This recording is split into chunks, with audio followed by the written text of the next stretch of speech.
Well, here we are, episode 111, Triple Ones. On our way to 200. And on this episode, the Wrecking 2 is back. Yeah, 2 weeks ago it was Lou solo, last week it was Mark solo. I think they needed time away from each other. Well, they're back. And on this episode, we're going to be talking about songs that are turning 50 this year, maybe some soundtracks and music of 1979. Yeah, there's a few things on the agenda. And it's all good. You know why? Because this is a good podcast. Yeah, it really is. So sit back, relax, and enjoy this really good podcast. Enjoy the show.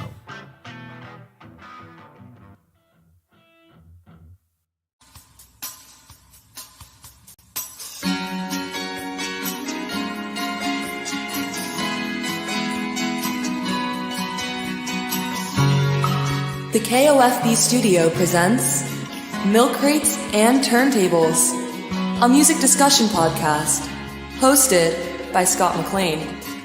Now, let's talk music. Enjoy the show.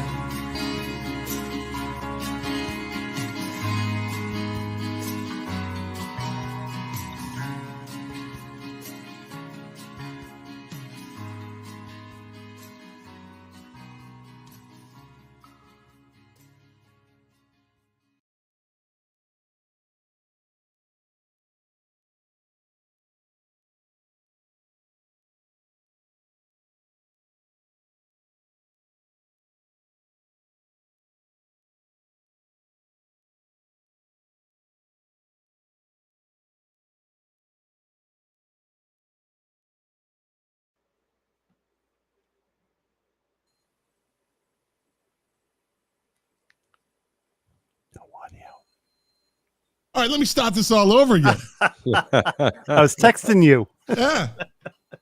Let me start this all over again. Thank you, Amanda, for that wonderful introduction. And welcome back, my friends, to the show that never ends. Yes, I like that's my new opening line, I think. Nice. Although, welcome to the podcast, but yeah, I know it's a Mark Smith and his Emerson, Lake and Palmer thing. You know, Oh, yeah. why not? You know, Geeky prog rock. yeah. But hey, the guys are back. Jack's on the road, so I don't know when he'll be back, but that's okay. And we got a pretty busy show tonight. Pretty busy, chock full of information. Now, Jack and I had done a show previously on 1979, but it's always, it's different so we can cover the same things, but it's going to be different discussions because, well, you guys ain't Jack. You know, and it's good perspective, different perspectives from, from other people. And so, right away, how's everything on the Music Relish show? Good. We're doing good. All right. We got something coming up this Sunday. I think maybe the following week we might do our third installment of Music Relish Show radio show where we play some of Perry and mine's originals, stuff we've written together and separately. That might be the week after. We're not sure. Yeah, it'll be the week after. Okay. Are you going away that week? I'll let you know. Okay. So the show is becoming very diverse. We're diversifying. Yeah. It's very that's right, diverse. That's right. It's Yeah, a show. It's a show now. Mark We did a likes movie that. show. Mark likes the diversity. Here we go. Being a very diverse individual himself. We're a university. We like university. We like it. Hey, we did a movie show the other week. Hey, I got to sit in on one of these shows, man. Yeah. You definitely got to invite. I love talking about movies and shit like that. Well, I think the next one might be war movies. War movies, yeah. Westerns, Yeah. Film noir. I mean, even if it's for a quick segment, Yeah. I don't care. Okay. I don't care. It's a Sunday night thing. Sunday night thing. Yeah, I don't have to work on Monday. I do. You don't. Well, I don't either. It's my day off. like my boy Morrissey says, every day is like Sunday. But all right, so let's get right into this. So I have a list of and so we said the top songs that are turning 50 this year. We might get to that. We really don't want to do a 3-hour podcast tonight because And we do it without even knowing it. Yeah. Like, what was it, Mark? You and I last week, like 2 hours and 15 minutes. Didn't even Lou the week before. It'll be short. Lou won't be there, so it'll be less talking. It'll Exactly. be short. Boom, 2 hours and 15 minutes. Well, I mean, it's It was a short everybody one. gets a point in, and we think, okay, maybe a 90-minute. Yeah, no. Mark talks a lot. Yeah, I do. It's not me. Can't help it. It's not me. It's very verbose. Well, you know how this He's very show diverse and verbose. and universe. And universe. But you know how I get it? It's the show progresses. That's your friend. That's fine. So, 1979, a list of major news events that happened in 1979. Yeah, we start off with that. 3 Mile Island, nuclear accident happened. Yeah. Right? China institutes the 1 child per family rule. Mm-hmm. A general knowledge quiz game, Trivial Pursuit, launched in 1979. Huh. Phenomenon. Yeah, that was Absolute cultural phenomenon. fun game. Absolute. And I was really good at it. And my friend Mark Flynn has never, we used to have these like insane competitions, like we were in the Philippines, and he was the guy. He was the guy that when you get down to the final answer and you're about to get a pie and you said, okay, the answer is Theodore Roosevelt.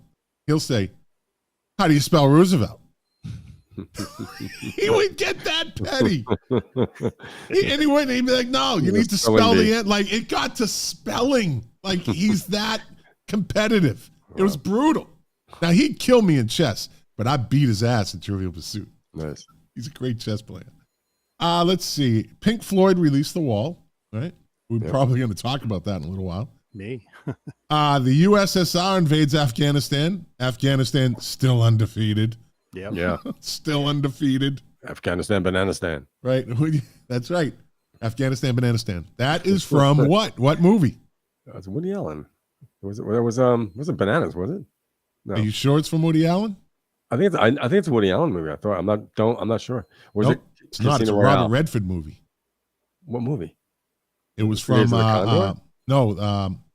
it was from the movie where they stole the diamonds. They stole the diamonds, and it was there was a. I'm gonna find it. I'll find it during the show. But that was like the password: Afghanistan, Bananistan. Because I heard it secondhand in The Hot Rocks. I think it was the Hot Rocks. Really? Yeah. Ah, cool. Okay. Yeah. Why do I think it was Woody Allen? See, I need to be on that movie program. Good for him. Yeah. I know a lot about movies. He knows things. I knows things about movies. Yeah. Those things. Margaret Thatcher is elected Prime Minister of the UK. Probably the equivalent of Donald Trump being elected in the United States at that point. Right? The Iron Lady. Very controversial. Let's see. Oh, Dave Phillips, King of the 45s. He says a day late. I know. Look at that. I got to put this. My boy Andy Mura from Down Under. From Australia, my buddy. Met him during the pandemic on a Morrissey, the Smiths, a number of their groups. We were all like, you join the same group, same people go to the different Facebook groups. And I don't know, I commented on something. I probably put a video, and he decided to insult me. Right? Wow. Yeah, I'm surprised. Imagine that. Why would anyone want to insult me? So we had a tit for tat, and during it, I said, you know what? I fucking like this guy. He's fucking, yeah. I just I just like this dude. So I actually said, I go, you know what? I hate what you're saying, but I think I like you, dude. Seem like a good dude. And next thing you know, we hit it off, and we'd FaceTime. He's in Australia, and we just, talk shit, and we still talk shit. And he still talks shit. And look, Lou, we're the clowns. Yeah. That's right. That's right. We moved up from fleas. Say it, Lou. Say it. Wouldn't be a flea. I'm no performing flea in your flea circus, Mr. Mayura. Whatever your name, whatever. Mura? Mura. Yeah. But that's my buddy from Down Under. Someday we'll meet. Cool. Let's see. Dave Phillips, King of the 45s, messages in. I got married in 1979. I was accused of cheating in that game by my father-in-law. Never saw the game, fresh out of the wrapping. Yeah, isn't that the thing? People like, I always got this. Oh, you memorize the cards. What? What? Yeah. If I could memorize those 2 decks of cards, I wouldn't have been fucking in law enforcement. Like, I've been an actor. I would have been something. I would have been something. But yeah, that was always you memorized it. You memorized it. Let's see. Sony released the Walkman, 79. Oh, huge. Yeah, yeah. Rest in peace. Snowboard is invented in the USA. Huh. Right? All right. Wouldn't that be great to just fucking get an old Walkman, get a cassette, and just like walk around with that thing on and see, look at the reactions. Yeah. You know? Actually, I think they're coming back. I read that the Sony's going to make cassettes are coming back. They'll never be dude. I had a plastic bag for cassettes, trash bag. God, what am I going to do with those? I got 1,000 albums. What do I need 1,000 cassettes for? Yeah. That's the way I looked at it. Remember when you had to put a stereo in your car? I had to put either a 8-track or a cassette player. Yeah. You had to add one. You know. I had a stolen Blaupunkt. Oh wow. Yeah. Nice. And I had some Jensen coaxials, but what else I did? I went a step further. I took one of my Bose 301s and I hooked it up. It was like the original subwoofer. Oh wow. Yeah, it was right in the back seat. So if you were sitting in the back seat, the Bose 301 was right between you. Yeah. You could put it up on the roof of your car when Nice. Let me see. Lord Mountbatten and 3 others are assassinated. Who was Lord Mountbatten? It was one of those English house of something. Oh, okay. Or he That was might a have good been. guess. Was he an ambassador? He was a lord, so yeah, probably an ambassador. Yeah. I think he was parodied on the Beatles, the Ruddles. Okay. He was Leggy Mountbatten, I think they called him. Okay. And finally, 63 Americans are taken hostage in the American embassy in Tehran, and that was the beginning of a long fucking drawn out. I was process. 10, and I remember that was the first time I saw something on the news every night. That was like the first big story of my life, you know. Mine was Vietnam. I remember seeing stories about Vietnam on the news every night. Yeah, Lou, remember that? Oh yeah, right out of I graduated high school in '79. I had to go register. I had to register for the draft. I thought I might be going over there. Yeah, it was crazy. Total slap in the face to Jimmy Carter. Like, you're a coward. You know, kind of like what they're doing to us today, but that's okay. We're not going to. Here we go again. I know. If that rescue mission had succeeded, he might not have lost the election. Well, it's amazing that he lived to see somebody worse than him in office. He's going to outlive them all. Jimmy Carter. Yeah, he's going to outlive them all. So, some music stuff that happened in 1979. Bill Graham closes San Francisco's Winterland Ballroom. Yeah, sad. On New Year's Eve performance, do you know who the last acts were? Grateful Dead? No. Huh? Oh yeah, it was the Grateful Dead. I got that DVD. It's 5 hours. Who was the other? Who was the other band that was there? It's a good trivia question. Mm-hmm. We've talked about this too. Blues Brothers. Yeah, that's there right. you go, buddy. Yeah. Let me see if I remember this. There you go. And the Dan Aykroyd introduced the show, and it came down a big joint. It's on the DVD. Bow, bow, bow. Ladies and gentlemen. Yeah, they were great, man. Just the way they danced, it was. I mean, they were great. Absolute pure entertainers. Yeah, absolutely. And those characters were, I mean, brilliant. Their album came out that year too. Yeah, I mean, they were talented. John Belushi was talented. He could sing. He could play the harmonica. He could cartwheel. Mm-hmm. Dan Aykroyd he didn't sing much. He just but how he danced was fucking hysterical. You know, it's just like a hype man, total hype man. It was hysterical. Yeah, yeah. Fred Garvin, male prostitute, is my Fred favorite. Garvin, male prostitute. I just posted that clip character. Recently, as a matter of fact, Did on you? Facebook. Yeah, yeah. I'm Midwest Fred Garvin, green. male prostitute. He says he's got the elaborate network of trusses. He calls it. The trusses. Just don't touch the actual rupture, man. See, this is why this shit goes 2 hours. This is why how come they didn't make a Fred Garvin male prostitute movie? I don't know, but they should have. It would have been epic. That would have been epic. There's still time. Yeah, but you can't do that today. Oh no. Nope. Those Fred people. Garvin, male escort. Yeah. On January 13th of 1979, singer Donny Hathaway dies after falling 15 stories from his hotel room in New York. Oh. The Essex Marriott's Essex House. Yeah. According to Hathaway's record company, Atlantic, the singer had been having some psychological problems. On February, see F-E-B-R-U, February, yeah. Sex Pistol bassist Sid Vicious found dead from an overdose. The Clash kicked off their first concert of their first American tour at the Berkeley Community Theater outside of San Francisco. Bo Diddley opened the show. Mr. Wow. Diddley. Yeah. What a combination. Yeah. Right?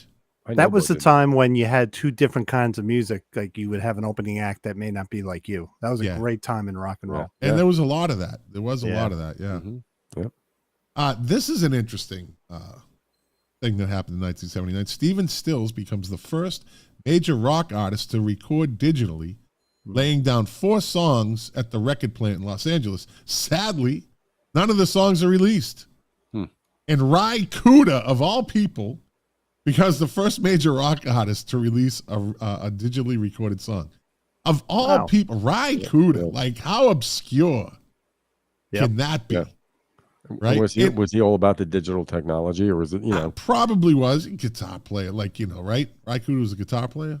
Yeah. Or multi-instrumentalist. Multi-instrumentalist. Yeah. But how bad were the songs that fucking Stephen Stills laid down? They're like, nah, we can't even release one of these. He wasn't inspired that day. Evidently he wasn't. February 10th of that year, Rod Stewart's "Do You Think I'm Sexy" hit #1 on the Billboard magazine. I love that charts. song. Yeah, I still like it. Unbelievable. I still like that song. It stayed on. See, this is Billboard magazine charts, right? Yeah. So there's Billboard, top 40, the top hot 100, hot 200. This was the magazine charts. I don't even remember them. Like, I never really paid that much attention there. I realized there was a magazine chart and a top 40 chart and all that. Yeah. Like, what's the fucking difference? Billboard was more like an industry magazine. It wasn't like Rolling Stone or Cream. Yeah. Right. So they had just for the magazine, they had a chart, evidently. I don't know how they got their polls. How's it differ from, say, the top 100 or the hot 100? Yeah. February 15th of that year, the 21st annual Grammy Awards are presented in L.A., hosted by John Denver. Far out. The Bee Gees collect 4 Grammys for the Saturday Night Fever soundtrack, including Album of the Year, while Billy Joel's "Just the Way You Are" wins both Record of the Year, Song of the Year, and "Taste of Honey" win Best New Artist. Disco ruled. Mm-hmm. Yep. On February 23rd of that year, Dire Straits begin their first U.S. tour in Boston. Nice. Awesome. 79. I would have loved to have seen them early on. I know, right? Yeah. A club tour.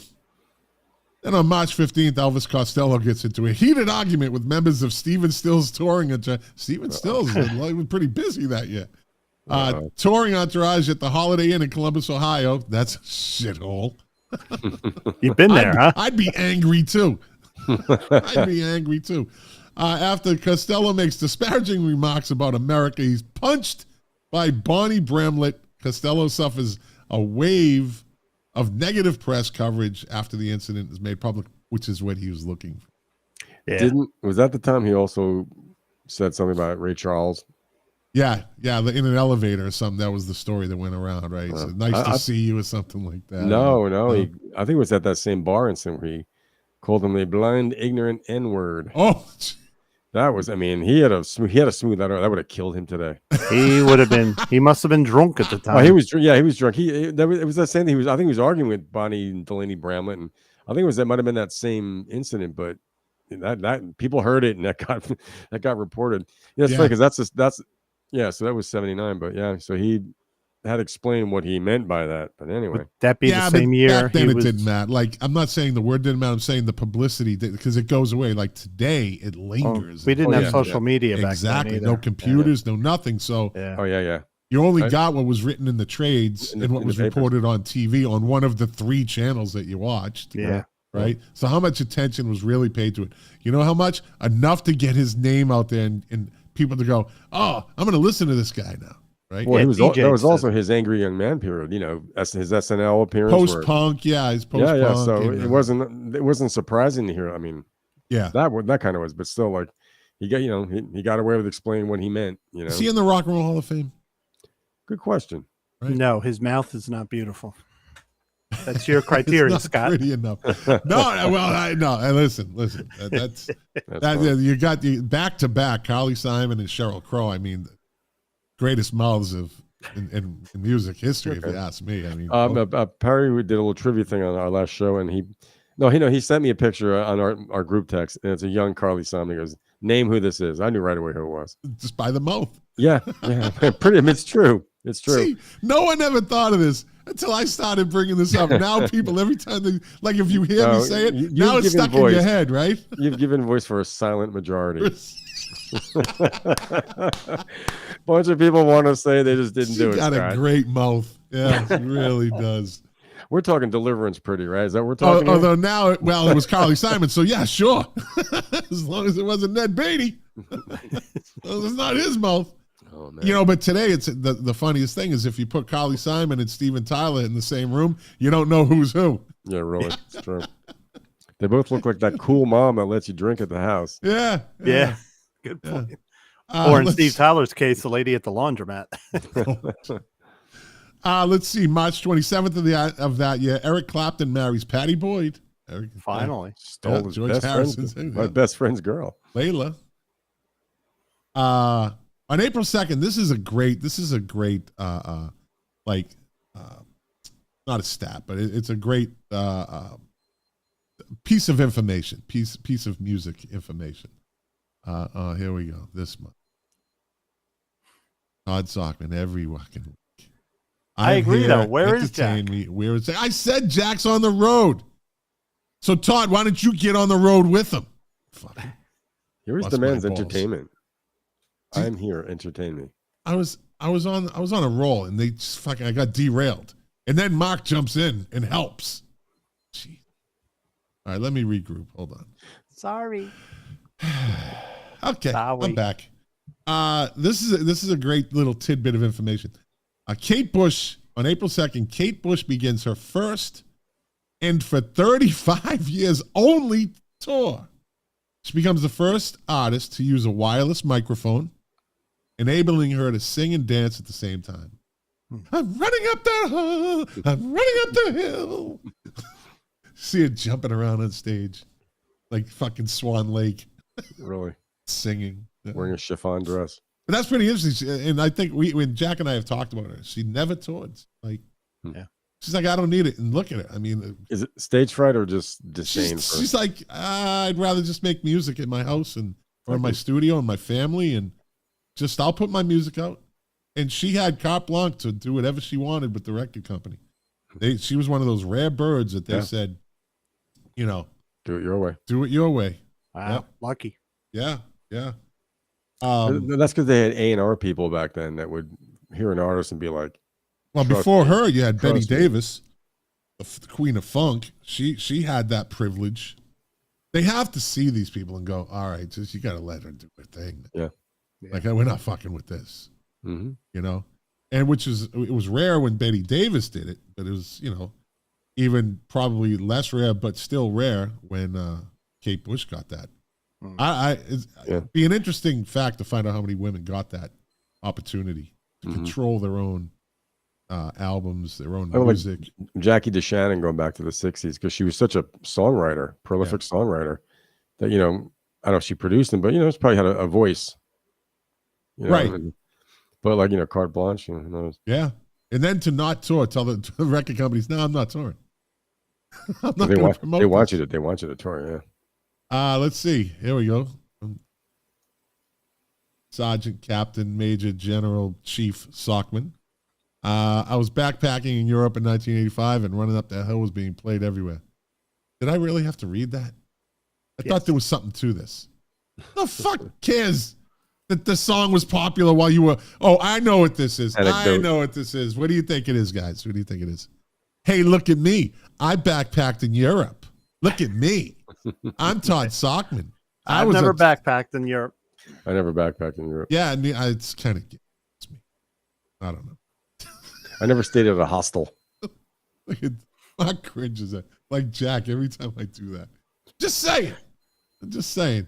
And now, oh, see, this isn't about you. Your listeners love me. You know who doesn't? Me right now. So you're off the screen. Yeah. The green room. Let's see.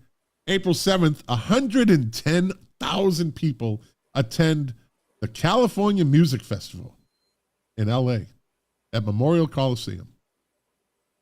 Performances include Aerosmith, Boomtown Rats, Boomtown Rats in their one hit. One hit. In 1979. In one hit.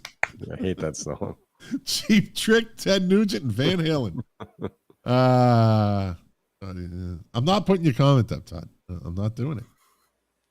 It's April 22nd. Oh, so this is the New Barbarians and Rolling Stones performed 2 concerts in Oshawa, Ontario to benefit the CNIB as part of Keith Richards' 1978 sentence for heroin possession. Uh-huh. Yeah. So if you go listen to the podcast, and I've mentioned this before, if you mention the podcast, if you go watch Disgraceland, go listen to Disgraceland. There's an episode in it. It's a fantastic music oriented, story oriented podcast. Absolutely. I wish I could be that creative.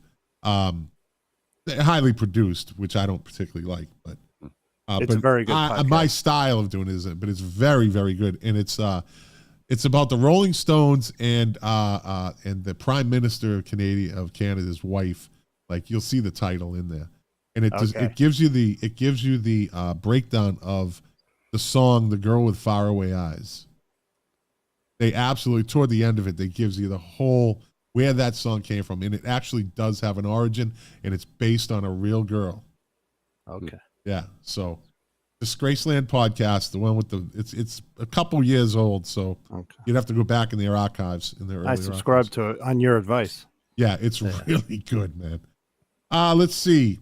April 27th, Ozzy Osbourne fired. Yep. Replaced by who? Ronnie James Dio. Yeah, and I saw that Black and Blue tour. That was kind of a mistake. If there was things you could go back and change, I wouldn't have bought that ticket. Oh, they were so good with Ronnie Dio. I didn't like him. Oh, well, teaches on. What about Blue Oyster Cult? Blue Oyster Cult they were Godzilla, The Mask, The Head, Don't Fear the Reaper, maybe 2 other songs, and then that was that. Their concerts, they didn't play a whole lot of material. No, they drew a lot of things out, which I thought was. Yeah, I didn't like that. Yeah. Oh, he mentioned Blue Oyster Cult. I did. Sorry, and I'm going to do it again. I'm going to do it again. May 2nd, The Who played their first concert following the death of Keith Moon. Kenny Jones on drums. I think I saw that tour. That was the Who Are You, right? Was that Who Are You? It was a year before they put out Hits Hard. No, that was Face Dances came out before It's Hard. Really? But Keith Moon died after Who Are You, right? Right. Yeah. Right. Yeah. I think they just toured a little before Face Dances came out. Face Dance, that was the first Who record with Kenny Jones? Yeah. You better, you bet. Another tricky day. It's Hard was their last album. And Eminence Front was on that. Yeah. And Athena, right? Yep. Athena? Yeah. I kind of like that song. I always liked that song. I never really liked it. I thought it was stupid, but I kind of like it. It was pretty. It was a catchy tune. Yeah, it was catchy. Kind of stupid. Was I a suicidal sacrifice? So let's see. On this day, on May 4th, release as a single, Gary Newman's Our Friends Electric. Gary Newman is my guy right there. Oh, yeah. Yeah, there he is. Nice shirt. Yes. How many people have you ever seen wearing a Gary Newman t-shirt? Actually, this summer I saw someone wearing one down in Piermont. I was shocked. Really? Nice it's shirt. not that common. Like, you don't really see him, but he has a pretty faithful following. Oh, absolutely. Yeah. Rabid following. Yeah. There's a great documentary. I've mentioned it a couple times. I'm not sure what streaming service it's on. It's about him his comeback and making a new album in LA, and it's Alien in LA, I think it's called. Really in depth with him. He really kind of poured it all out there. Nice fucking guy. Nice guy. Just like really family guy, you know.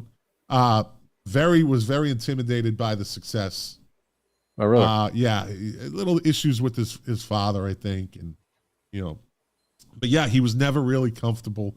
But what a persona he established. that kind of Android. Yeah, thing. when the first and even his drummer, the whole band had a look. You know, Yeah. that was early new wave, but He knew how to early video. Well, his was actually more than new wave. It was synth pop. It was like he was like the original synth pop. We called it new wave because we didn't know what it was, right? Yeah. Nobody knew how to label it until synth pop became popular later on, decade Howard later. Jones, Depeche And then you Mode, look back and you're like, damn, wait, Gary Numan was doing this shit like with in the 70s. Tubeway Army, 79, and then he kind of had a almost David Bowie like persona, like the way he would move. You know, Bowie always moved like side to side, and no eyebrows. He kind of I don't do it every time. But Gary Numan, an Alien in L.A. I think that's a very, very good rock doc. Very good rock doc. The Cure released their debut album, Three Imaginary Boys. 79. Wow. I think was it The Cure that Todd Sockman? I think he was backpacking. He was in Germany or something, as he told me. He won some sort of contest to have like lunch with them or something like that, a dinner. And if he's still listening or if he's still watching, it had something to do with food being thrown around, and they were they were a young band. So I don't know. He'll tell me, I'm sure, again. Let's see. May 12th, disco occupies 8 of the top 10 spots on Billboard's Hot 100 chart. Wow. Disco For 2 was still weeks. For 2 weeks. That's the zenith. That was the peak. Yep. Yeah. The charts are led by Peaches and Herb. By the way, there's been 6 Peaches since then. So Herb is the only consistency. That's 6 peaches. What's that? It's a whole bushel of peaches. Yeah. And then May 14th, Kate Bush plays the final date at the Hammerstein Odeon on her first ever tour, which also turned out to be her last ever tour. And good for her. Let's move this along. Elton John plays 8 concerts in the Soviet Union. Remember, they made videos on that, too. That was a whole thing. I saw that on PBS. I remember watching that. Do you know he was the first ever to play Israel also? The first rock star ever to play Israel? Yeah. Like a year earlier or something like that. Or maybe earlier in the year, I think he did it. Or at the end of the previous year. It was the first American band to play the Soviet Union. That was Metallica, wasn't it? Before the fall of communism. Who? The Nitty Gritty Dirt Band. Holy shit. Lou, that's a good back. one. Way back, yeah. The Nitty Gritty They went Dirt. behind the I know, they went behind the Iron Curtain. They played Mr. Bojangles in Russian. Jeez. And then, talk about a fucking depressing song. It's a tear jerker. When I will listen, it really is. How many people? I'm just gonna fucking say, no one ever really talks about it. Why does he have to fucking tell us that the dog died? And what? And Why do you gotta tell us that? Morning. I know. Like everybody's like, oh, fucking dog, the dog up and died. Yeah, up and died. He repeats it. Yeah. Fucking repeat it. Why? Why it's bad enough telling us once? Dog up and died. Yeah. 20 years later, what's the other line? It's right after 20 years, he still weeps or something like that. Yeah. Like what the fuck, dude? Like, it's effective though. It certainly was. I don't know anybody that ever heard that line and went, dog died. I know. The dog died. Apparently, no, Puff the Magic Dragon does that to people too. Fortunately, I don't remember that song. I remember it, but I don't remember that. Live by the sea. What was the ending? Does he die at the end? Somebody dies. It's not a dog though. It's not a dog. I don't even think it's the dragon. I think it's the kid. It's the kid dies. Oh God, there we go. What the fuck? Should have come out. I'll still listen to that before Catching the Cradle. Why anyone would create such a fucking? I don't like that song. That is the most depressing song for a man ever. Catching the Cradle. It really is. I refuse to listen to it. Refuse. Did Faith No More cover that? Someone did. Yeah, they did. That's right. Yeah. A couple years back, some years back, right? Why? I don't know. I don't know. Money. Covers make money. That's all. Yeah. Let's see. The lesson learned is spend time with your family. That's right. Which I didn't do. So the song's about me. June 16th of that year, Donna Summer becomes the first female to have the #1 single, Hot Stuff, and album, Bad Girls, for a second time. I missed that part earlier. I missed it. July 1st, the Walkman goes on sale in Japan. July 12th, the infamous Disco Demolition Night at Tiger Stadium in Detroit. Yeah. They had to cancel the second game. It was in the middle of a doubleheader. What the fuck were they thinking? Like, did anybody have brains back then? And they would never do that today. You kidding me?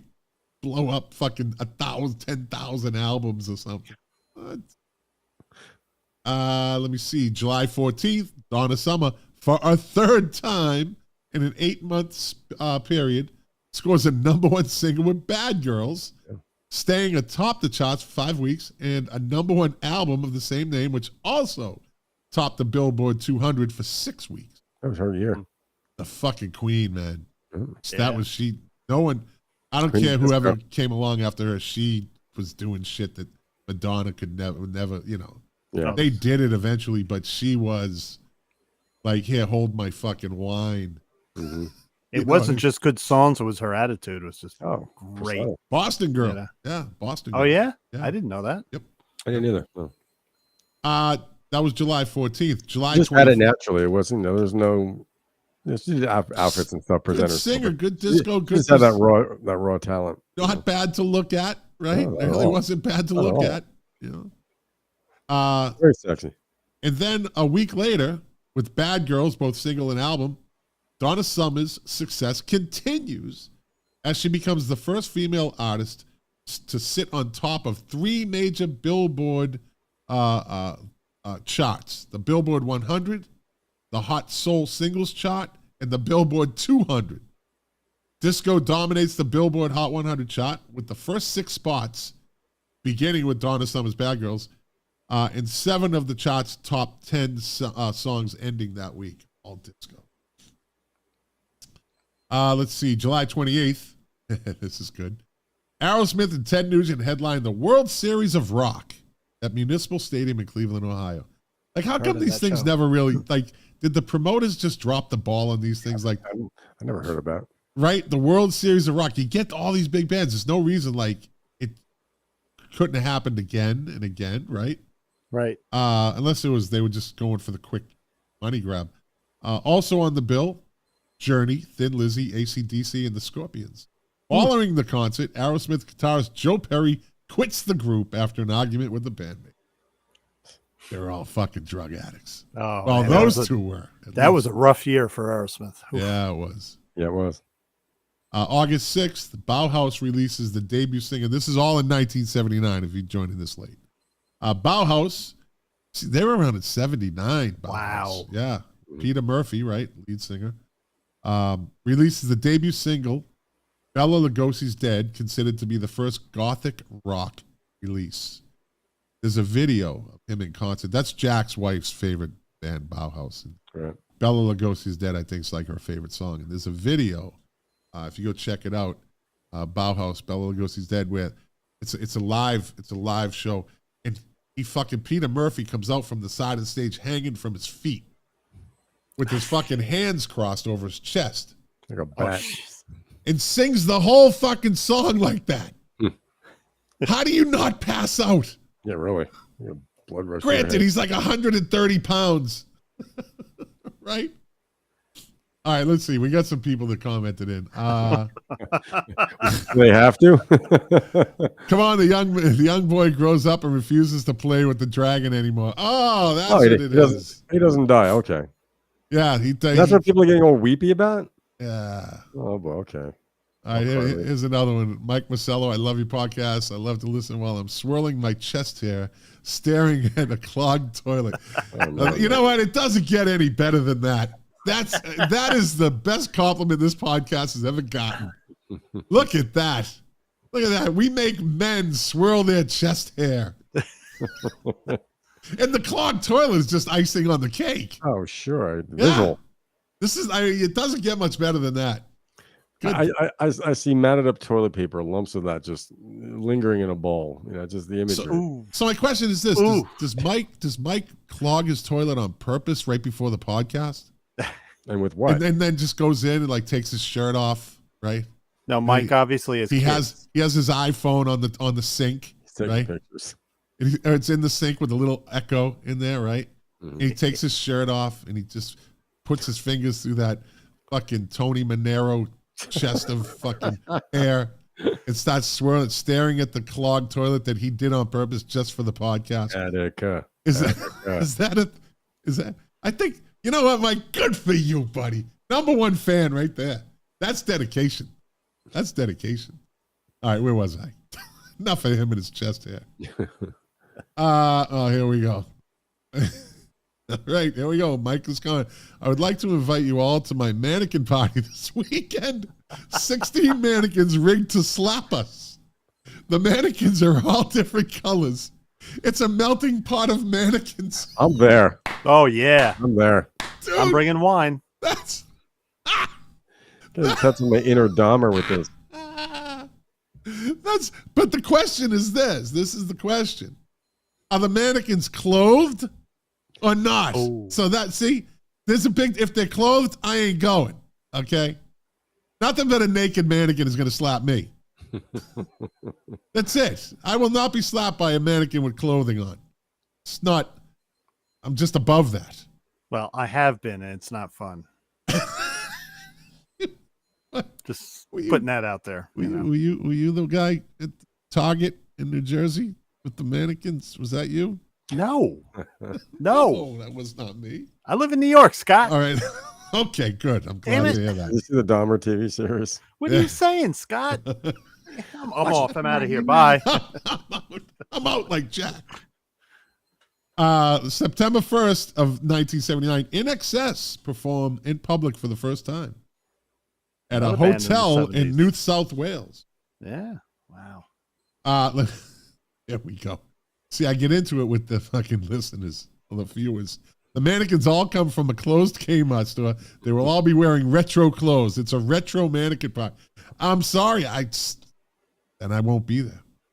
You got to at least take the clothes off of one of them. Are there any of them dressed like Madonna era? Retro wigs? Yeah, when you say Susan retro, era? I mean, what's retro in 2023, right? Yeah, the 90s is retro to these motherfuckers. Right. Right? They don't know what retro is, man. Yeah, early 60s. Yeah. Yeah. Mary Tyler Moore kind of retro. All right, moving on. Here we go. September 2nd, U2 enters the studio for the first time There you go. to record a locally released single. Right? September 16th, the Sugar Hill Gang released Rapper's Delight. There you go. Yeah. I'm not going to say anything more than that. Right? New Jersey. September 19th to the 23rd, musicians united for Safe Energy. Look at that. Use stages a series of 5 concerts called what? No No nukes. No Nukes. Yep. And where were they? New York. Madison Square There you Garden. go, Madison Square Garden. Can you name 3 of the bands that were there? Bruce Springsteen and the E Street Band. 1. Jackson Brown. Yeah. 2. Lou Teggett. Throw a dart. Oh, darn. Yeah, I know. Orleans. Didn't they play? Was Orleans there? Or John Hall was there from Orleans. I got Tom Petty, James Taylor, Carly Simon. Wow. That's a great lineup. That's a good lineup. Yeah, there was others among other participants. So I do have the DVD of Bruce's show from that. He released it recently. Yeah, Very good. He was Yep. 70s Bruce. That was his Madison Square Garden debut, I think. Oh, right. wow. First time playing the Garden. That was, yeah. So that was Scott's slapping me. I got it. It's like, I don't know. This thing is, like a mannequin. I'm slapping it like a mannequin. There you go. wearing nothing but swim goggles and tube socks. I had this mental image of a fuck did that train come going from? off the rails. It's getting worse. Train going off the rails here. Oh my god. Now Mike Marcel, spoon feed me mayonnaise, mommy. If it's Cane's mayonnaise. That's it. Don't give me anything else. Don't give me anything else. Let's see. September 22nd, Gary Numan hits #1 in the UK album charts with The Pleasure Principle, only 2 months after his Tubeway Army album Replicas had topped the chart. Hitting his stride early. Yeah. Hit his stride early. October 10th, Joe Perry officially leaves Aerosmith. Outta here. Let me see. He leaves the band in July, and in October, he officially leaves the band. He quits, but then officially leaves. Well, he went to sleep for a while. He woke up. started the Joe Perry project. Yeah. Started the Joe Perry project. Negotiate a severance package. a moderate success around the New England, New York, New York area. Yeah. I heard "Let the Music Do the Talking" on some radio. Yeah. Yep. Right, that was a single from it. Yep. Yeah. Yep. That was the big single. Let's see. November 3rd, Donna Summer becomes the first female artist to have 5 top 10 hits in the same year. Fuck. Yeah. Like, this is in 79, absolutely unprecedented, right? Like, who was bigger in 79 than her? Nobody. The Beatles might have done that in 64, 65, but she's a solo artist, female, right? Yeah. November 17th. Oh, Jesus. Here we go.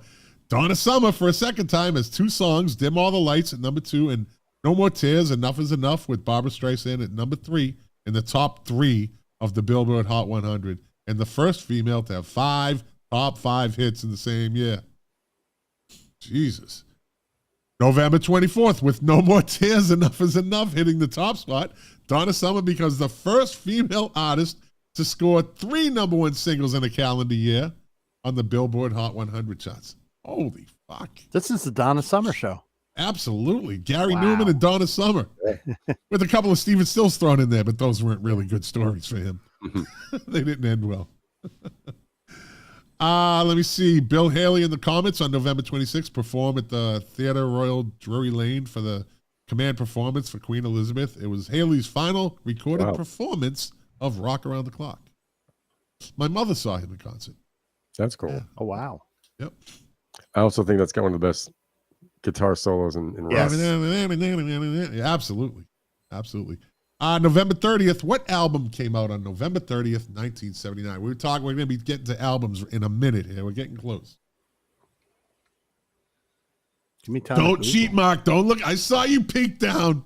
Lou's looking too. No, I don't. Stop. I'm not looking at the watch the replay. Lou does this. He goes, I'm just looking at family pictures, you know?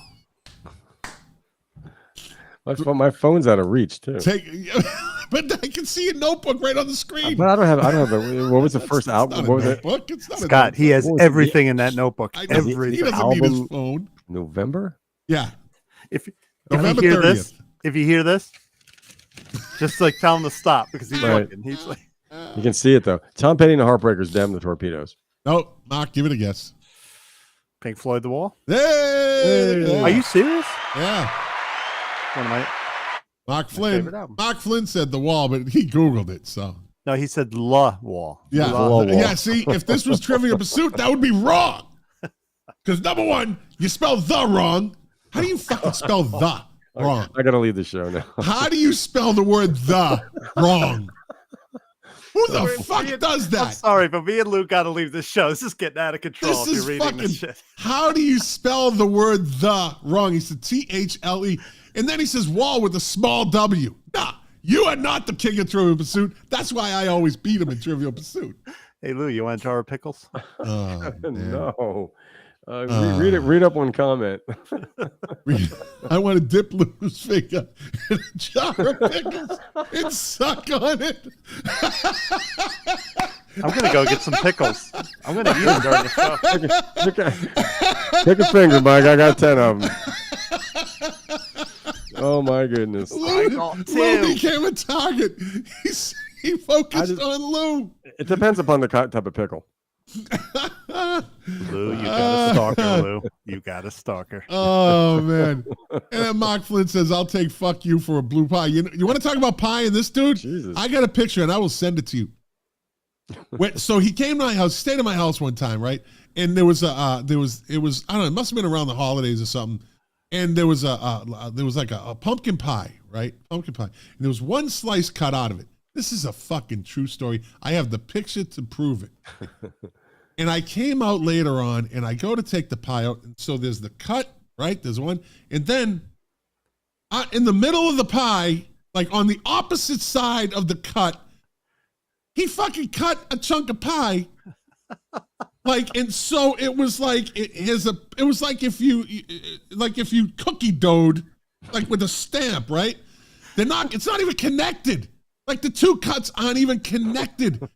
He's like, oh, this is the fat part of the pie. Let me cut here. Instead of being a normal fucking human being and cutting another pie, just one cut. He does 2 cuts to get a fucking slice out of a pie that's already been cut. My son would go ballistic on that. He would go fucking ballistic. He'd throw you out the window if you did Dude, that. I was like, did you do this? And you know what his answer was? No. I swear to God. No. You did it. Nobody else in my family would do. Nobody else. And he goes, I don't know. All right, so I did it. All right, I don't know. I'll send you the picture. I have it. It's a fact.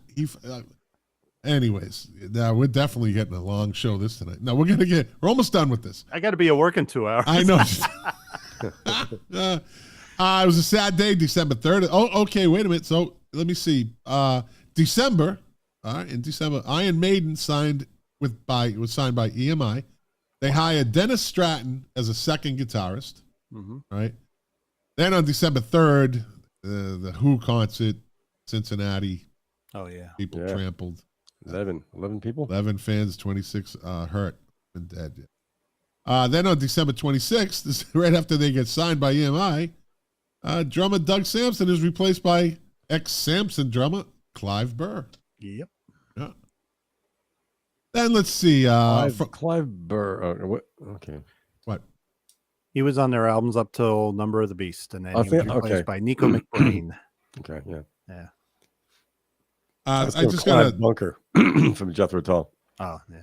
I just got a text from Phil Kelly, friend of the show. Just getting out of work. Is it a 2-hour podcast tonight? Is Lou and Mark there?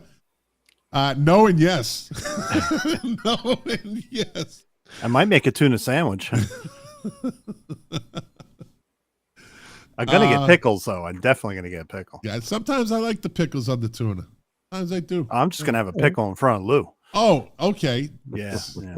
I think Lou's just going to get a jar of pickles and dip his fingers in them and lick his own fingers.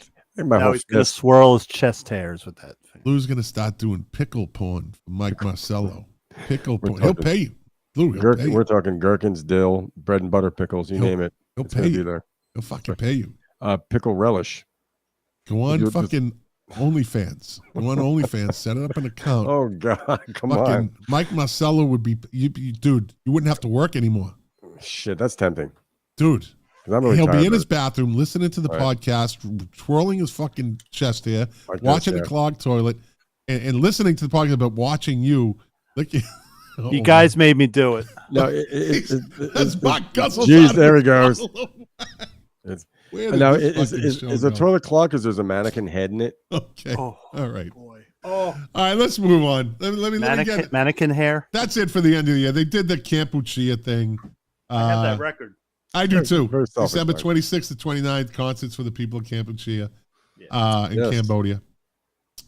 Let's see. December 31st, to end the year, the 8th annual New Year's Eve Rockin' Eve special airs on ABC, with appearances by the Oak Ridge Boys. Bo, bo, bo, bo, bo.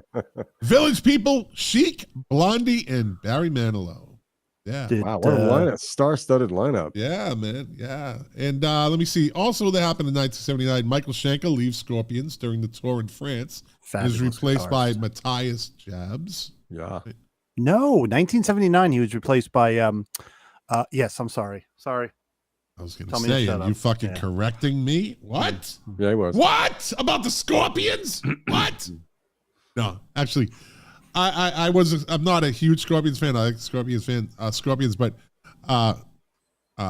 what's his name? The lead singer. How am I drawing his blank on his name? Klaus Meine. How he does not get credit for having one of the greatest. Yeah. The dude's fucking voice is like I sent you that Dust in the Wind video, right? Oh, it's fab. Yeah, it was really Are you kidding me? What a great arrangement too, yeah. Right? Are you kidding me? Like his voice is pure as it gets. Yep. And he's 70 something and he can still sing. And he can still he never lost his voice. Yeah. No. Yes. That was an older video, but still, guys like that voice, you just don't lose that voice. It's unbelievable. Right. That's a guy who took care of his voice. Yeah. He had one incident. I think at one point anyone could get strained, but they said they put electrodes on his neck like Frankenstein. Really? And there's like grommet bolts in this. But he said he did have some kind of laryngeal thing, but not for belief. I think he mentioned they made him look like Frankenstein, which is funny because they're a German band. Down to Gorky Park. Let's see. What Bands is their that formed. big ballad song they have? Winds of Change. Yeah, Winds of Change. Change. Yeah. Yeah. Great song. Bands that formed in 1979, somewhat known bands. DeBarge, right? They formed. Europe. 79? I didn't even know 79. they. Wow. Faith No More formed in 1979. Yeah. Didn't really make it till 91, though. Yeah. It took a while. How many albums did it take? This? Let's see. What is it? I hate that fuck. It's like, Little yeah. goldfish Wait, let me take this comment. This comment's been sitting up there way too long. Yeah, I don't know. Faith No More. I liked that song for like a minute, and I was like, I'm sick of it already. Fishbone was formed in 1979. Oh. A Flock of Seagulls formed in 1979. Didn't take them long to fucking blow up. Thank you, MTV. Yeah. Yep. Husker Du. Hey, Flock of Seagulls. Husker Du. Husker Du. Husker Du, Husker yeah. Du. Do you remember? Yeah. And King's X was formed in 1979. No. Yeah. I love King's X, but I didn't know that. Yeah. They played see? Asheville recently. I teach you things, buddy. Wow. I know shit too. Who doesn't know Kansas. everything? I don't. A hard rock trio from Kansas. I mean, Says yeah. I don't. Breakups in 1979. Wild Cherry broke up. Right? Tubeway Army, because Gary Newman's like, Yeah. I'm the voice here. I'm everything here. Right? The Runaways broke up in 1979. Joan Jett didn't take long for her to take off. And Lita Ford to follow. Mhm. Right? Yep. And finally, big breakup in 1979. Emerson, Lake and Palmer. Yeah. Yeah. Yep. With When that did Emerson stunning make it? album cover of that Love Beach album. Stunning. Just Hot the way- stuff. Oh, Love God, it's Beach. horrible. Fucking weirdest. Looking like Bee Gees on the Oh cover. my God. What Yeah, were it's they really bad. thinking? Socks Really stuffed in bad. their pants. Oh, what were they thinking? those were gherkin pickles. Let me see. Marie What- Murray Martin says, Nana said, no fingers in the pickle jar. Like, where did this come from? You got a second show going on here. Yeah. It came from Mike. Let's see. Marie Murray Martin says, Money for Nothing came out in 79. MTV made it a hit in 81. That's off Brothers in Arms. That came out in 85, I think. I was in high school when that came Yeah, out. I didn't know it came out in 79, but I know wasn't Sultans of Swing was 79, wasn't it? Or no? Well, Communiqué, the second album came out in 79. Yeah. I think the first record was 78. Also, Yeah. so Sultans of Swing was 78. Wow. Something Swing was 78, yeah. Yeah, Sultans of I Swing. was in I think I was a 10th grade, high school. Yeah. 78? I was a junior because I graduated 79. So 79, Hey, Lou, I was in fourth first- grade in Zion Lutheran. you little punk kid. All right, gentlemen. I'll start with Mark. Yeah. Give me a couple of albums that came out in 79. Whoops.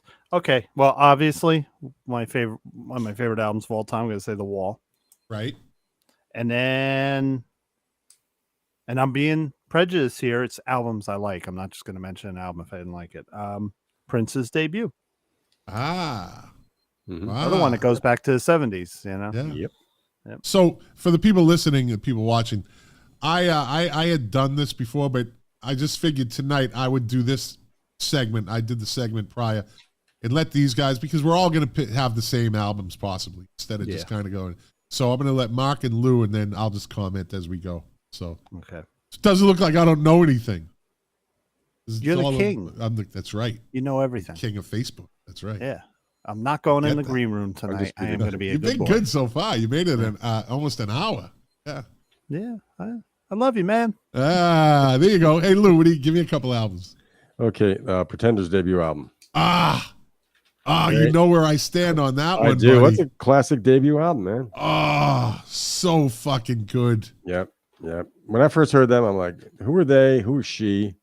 Brass in Pocket was the like who, where the fuck? It's one of those songs that it's so different than everything else, right? Yep. That's out, and it's just a total air catcher. Like, whoa, and her voice, that clean, And deep kind of. deep. You like it, not unlike a lot of her voice was different. when and then you saw her, you're like, she's kind of how can I put it? Kind of like rough looking. She's pretty, kind of tomboyish, but yeah, very punkish. I try to picture people. I picture being like blonde and almost sultry, but when I saw her, I'm like, no, but I like it more. But Bob Dylan said, he meant, he had an issue with women in like pop, like the Madonnas, I think, where they were just, he called them pop tarts, but he said Chrissy Hynde was like the real deal. She was hanging out with the Sex Pistols. She was there. She was in the mix of all that. She's playing guitar, writing those songs, singing. I was singing great, but her voice was just it was unique. It was catchy. Yeah. But, she could move, and she's just sexy. Something fucking sexy about her. Yep. You know? Oh yeah. And what else? All right, this is an oddball one. Well, wouldn't expect anything less, my friend. Right. It's one of those weird geeky albums that I found. It's Donny and Joe Emerson. The album's called Dreamin' Wild. There was these two kids in the middle of nowhere in Washington State. Yeah. That they recorded their own album. There's a story. There's YouTube videos on this song. They had a song called Baby. Ariel Pink did a cover of it. It's a great song, but it was these two teenage kids with no influences. They were just isolated. They recorded an album. Their father financed this recording studio, a performance venue. The pressing of the albums, they didn't sell an album. They just sat there. The father lost a lot of the farm because of it. He had to sell off a lot of acreage to pay off this debt that he accrued. Anyway, so the song got a second life in like 2012, whatever. But it got a second win because Ariel Pink did a cover of this really good song called Baby. And when I went back and listened to the record, it's really innocent. It's really cool. These kids are rocking. I mean, they're talented. Two brothers. I think they did the whole thing. But it just reminds me when I started playing music like in 79, where like a very similar story. Me and my brother would record our own little songs in a 4-track, and then here these other kids did it, but end up getting some recognition years later. So just a little touch of nostalgia. Lou turned me onto it because he talked about it on the Music Relish podcast. Neat. And I listened to it, and it's a total DIY recording. Oh, yeah. In fact, completely. It was on a major label, but there's one song where you hear the drum machine kind of screw up a little bit. I like it. It's rough around the edges. Oh, yeah. They did all themselves. A total DIY recording. Yeah. Send me a video. Send me a YouTube if there's a YouTube video. Yeah, I will. Okay. I'd be interested to listen to that. Yeah. It's I'll send you a link to the whole album. You can just go song by song. But it's really cool. Like, and their story is great. I'll send you a link to the YouTube story because they went back and revisited the farm. It was like in Fruitland, Washington State. And the one brother, the one guitar player, songwriter, singer, he actually continued music. The brother stayed and worked on the farm. But just cool stuff. Yeah. So love that shit, Lou. 79. Love that shit. Cool. The doctor, the professor. Thank you. Yeah. All right, Mark, throw a couple out. Okay, I'm gonna go with if someone says to me, "Why do you like albums?" When you were talking about albums flowing, so a perfect example is Cars Candy-O, my favorite Cars album. Oh, my favorite flows. Cars album. Flows, just great songs. So different than the first album. Yes. Yeah. It just fucking, I don't know what it is. I mean, the first album is, of course, legendary, right? One of the greatest debuts. It's if you had a top 50 best debuts, top maybe 25, right? Because there's a lot of great. I tried that show one time and didn't really work because after the fact you start going, oh, wait a minute, I didn't mention this one, and oh shit, this one too, right? Yeah, it's really hard to make those lists. I know, but maybe we'll give it a shot. I don't know. We'll see. Candy-O, that fucking album that has a spot in my heart, man. When I hear it, like if I hear one song off the album now, in my mind I hear the next song coming. If it's on the radio, I'm bummed. I'm like, oh.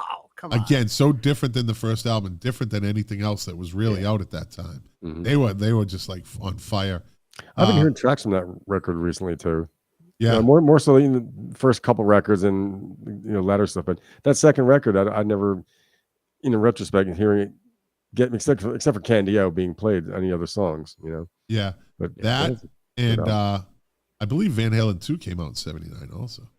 Yeah, my two So if those albums, they're both on my list of like my greatest albums. Speaking of albums, I started listening again. This is creeping up in my life as the my personal most listened to album, which is David Bowie, Young Americans. I was listening to it again today. Really? That is such a great fucking album, man. And fans seem to be divided over that. You got fans that don't like it, and you fans that love it. I like it. So my favorite period. All right, so let's look at it this way. how many people are into soul? How many people are into that kind of slower? Yeah. They're used to Rebel, Diamond Dogs. Mhm. The list goes on, right? And then he comes out with this, and it's just It's funky. great soul, just like heavy, nice rhythmic. Yeah. His voice is fucking spot on because in that type of music, soul music, you have to have what I call a pure voice. You have to be able to carry that. Yeah. That's why soul is hard to sing, Yes. right? It's hard to pull off.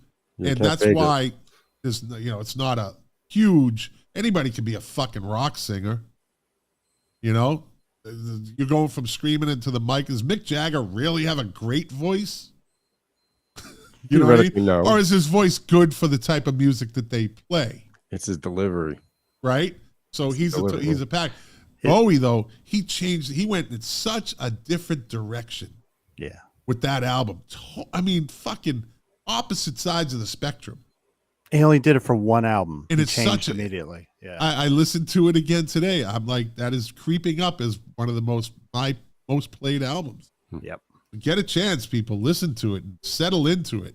That's the best. Appreciate it again. Should learn to appreciate it. Let me see. All right, I mentioned Van Halen 2 and Candy O, and those two hold a real fucking spot. I like on Van my Halen music 2 better pod. than the debut album. I do I too. love it. Yeah. Yeah, which is I seem to like the second albums better than the first albums in certain cases. Yeah. With the great pop single. Yeah. What else did you have another one? Dancing Hathaway. Yeah. I'm going to go with the Specials debut album. Wow, the Specials. Interesting. I had Good. that on vinyl early on. A boyfriend, I think, of my sister's left it at the house. And so I was exposed. And that got me into that kind of music. And then that's why I like so Ska, much stuff from right? England. Ska music, right? Yeah. Yeah. And nowadays it's annoying. Not the music. I still love it, but a lot of these young kids with their Vans sneakers and stuff are liking it. It's like, come Yeah. on, April, you're not alone, babe. She says, I'm alone. No, you're not. I check the comments every once in a while. We don't want to have a 3-hour show tonight. Mike Marcello took up enough fucking time as it was Oh, Lou. with his pickle finger comment. All right. Lou, give me a couple. Okay. Give me a couple fingers, I'm going to Lou. have a hard time looking at pickles for a little while now. And never again. Okay. Dire Straits' second record, Communiqué. Okay. What was And the song off of that? Lady Writer was the big hit single. All right. Communiqué was a minor hit, but Lady Writer got some airplay. Maybe I don't like it as much as the first record because I love the first record, but it's a really good second record. Yeah. Followed up by a great record. The third record is amazing. Yeah. Making movies, but good solid second record. What's your favorite Dire Straits song, Lou? Wild West End? Wild West End? Good Mark, song. what about you? Oh God, there's so many. It is tough. That is tough. But lately, it's I gotta say one of them up there is one of their big singles, Skateaway, Oh, that's my Great song. favorite Dire Straits. I love that. because I love his guitar playing and that Great song. one. He's got that little tick-a-dang. I just love the story. But Yeah. what's She that long torches cut? taxi drivers just for fun. yeah. Tara Taxi. She's See you fucking with tomorrow, my son. She lets a big truck grease her hip. Wow. Right? That little wow Yeah. at the end. The drums are great. Fucking such a great, and it's a nice build up. Very Yep. subtle little drums at the beginning. Yeah. Drums have a delay on them.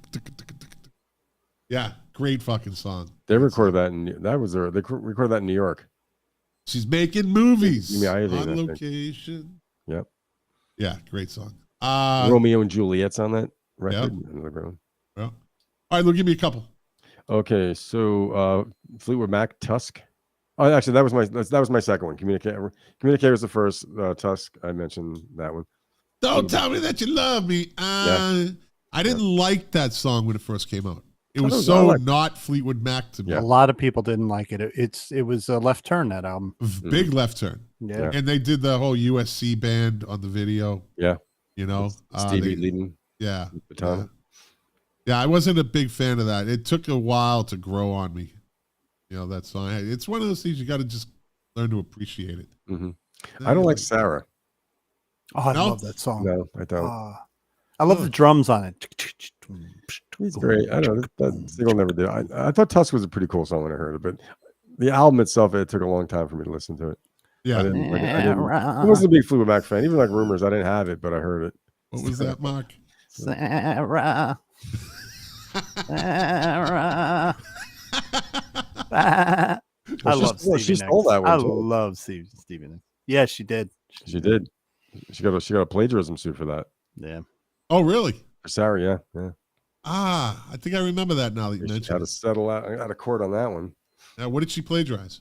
It was a poem. It was a demo someone sent. I think whatever record company they were on, but she heard it and I guess evidently used it. They were on top of the world at that time, so they were feeling like they could Yeah. just take something. Yeah. Billy Joel had the same thing with Just the Way You Are. Yeah. It looks like he might have borrowed a lot of that. Yeah. Just like Stairway to Heaven. They still, Yeah. I don't know how they won Spirit. that court case. It was so fucking. That court case went back and forth. It was so Well, weak. eventually Spirit lost it. Yeah, I know they did. Yeah. Oh, they ran Rick- out of money. Are you familiar with Rick? That was Are you yeah. Come we think. Are you familiar with Rick Beato on YouTube, Scott? Yeah, I am. The guitar player? So he studied that, and he brought up some good point. He said, okay, he plays the guitar, he plays the Stairway to Heaven, think I then he saw plays that the love video. song, and he plays about 20 songs that came out before the going back to the 40s with that same chord. So he said, it's a very common chord, All right. thing, but Led But it's Zeppelin not just did the steal chord. a lot. Yeah, it's They not did, just yeah. the chord. It's the progression. It's how the song is put together. It's how the Yeah. sound comes. It's, Sure. I think there's There a has to be lot some that kind goes of- into that, right? It has to be like a melody infringement too. That had to be a real technical court case Oh, yeah. for them to prove that. Because if you listen to it, and there's like Jack will go, no, it's not the same song. It's not the same. No. Well, some people hear it, some don't, evidently. Whoa, whoa, whoa. Do you hear it in George Harrison's "My Sweet Lord"? And, Oh, do I ever? yeah, it's pretty obvious. And that is as blatant as it gets. The chiffons. Yeah, they made out with that. They Yeah. I mean, I don't think that court case lasted long.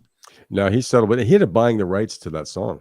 Yeah, for a lot of money because the song's still making his estate money. Well, I figured, because it cost him money, so he figured he made his money back on it by buying it. Yeah, Good point. yeah. Mark. Okay, another 8-track album that my sister had that I loved, Desolation Angels from Bad Company. Yeah, first concert I ever saw. Really? Yep. That was the first concert I ever saw. Another album that, That every album. song. That every album. song. Oh, cool. Rock and Roll Yeah. Fantasy. What else? He's gone. Dun, dun, dun, dun, dun. Yep, he's gone. Yeah, gone. That's right. Yeah. But Good wasn't album. Rock and Roll Fantasy the best song on FM radio when you had to drive in your car in the summer and that song came on? Holy shit, that was yeah. Boo, boo, boo. Again, a band that just doesn't get the fucking respect. Just doesn't get it. Yeah. He doesn't get it. They don't get it. I don't get it Nah, myself. Bad I don't Company get it. don't. He should be in as a singer. He should be in a rock and roll. Unbelievable. I mean, Lou, you just brought something up. Bad electronic drums on that. Yeah, it was 1979. Yeah. it was. No, That was the thing. That was the Yeah. thing. That was the It's like sound that everyone was looking for. "Ring My Bell" by Anita Ward. Yeah. Pew! That's the whole freaking song. It doesn't stop. Pew! Why is that? Why is somebody ringing her bell through the whole song? What's going on? I mean, what? Is she having pickles? What else you got? I'm going to go with their disco album because no matter what they did, they still had great songs. Discovery by ELO. I love that album. I do too. Yeah, ELO. I mean, it's hard to say anything bad about them. No, you It was can't. It really is. Like I don't know any criticism you could really throw at ELO. I mean, I caught flack in high school for liking them. really? Oh What's well, true? okay. Who I was don't- giving you the flack? Some other stupid students. I'm like, screw you, man. Were they disco people, or No, were they like no, pop no. pop listeners, or More singer heavy songwriter, metal? more singer songwriters stuff. Yeah, The guy was a big Billy Joel fan, which I have nothing against Billy Joel, But Yeah. it was just like I said, these guys are a great band. I mean, I think Talk about- I hate Roll Over Beethoven, their version of that. yeah, no, heavy, Stop. yeah. But that was but- one of those. It was almost like a It's her first album. what do you call it? Like the Beatles did it. It's like what's the thing the word I'm looking for that describes it? Like a niche thing. Yeah. You know Yeah. what I mean? Like, yeah. It got them noticed. Yeah. Talk about a fantastic greatest hits album. Yeah. So many hits to begin with. Oh my Lord. If you haven't listened to their greatest hits album in a long time, go and listen to it. If you've never listened to it, it is literally one of those albums where you're like, oh shit, I forgot about. Oh shit, I forgot about. Oh, I forgot about. And take it up to a next level. They just recently put out a DVD live at Wembley. It's only Jeff Lynne. Yeah. Just to hear him go through all the songs, you're like loving it. But think about it. When they put out Discovery, he had just come off. All right, so 76, they did New World Record that had The Living Thing. It had Telephone Line. Yeah. Jeff Lynne wrote that whole album. Then they do a double album out of the blue. Jeff Lynne wrote a double album of songs. And then they do Discovery. And then after that, I think they did the album Time. But he was on a run. This guy wrote so many songs. And they did the Xanadu movie. Yeah. Yes, I have that too. Yeah. And producer. I mean, the guy, so again, I think we discussed this recently. So under the radar. Yeah. Almost on purpose. Mm-hmm. Like he doesn't need the accolades, doesn't need the limelight, doesn't need the. He wasn't a rock star. He's so respected. Yeah. To be asked to be part of the Wilburys, that says it all. Yeah. And, I mean, who put that band together? No, that was Harrison. I think it was Harrison and him, or it was Harrison and him, right? I believe so. Yeah. And so it's like George Harrison says to him, "Hey, we should do this, and let's get these guys." And they come in on it, and it wasn't just because of George Harrison.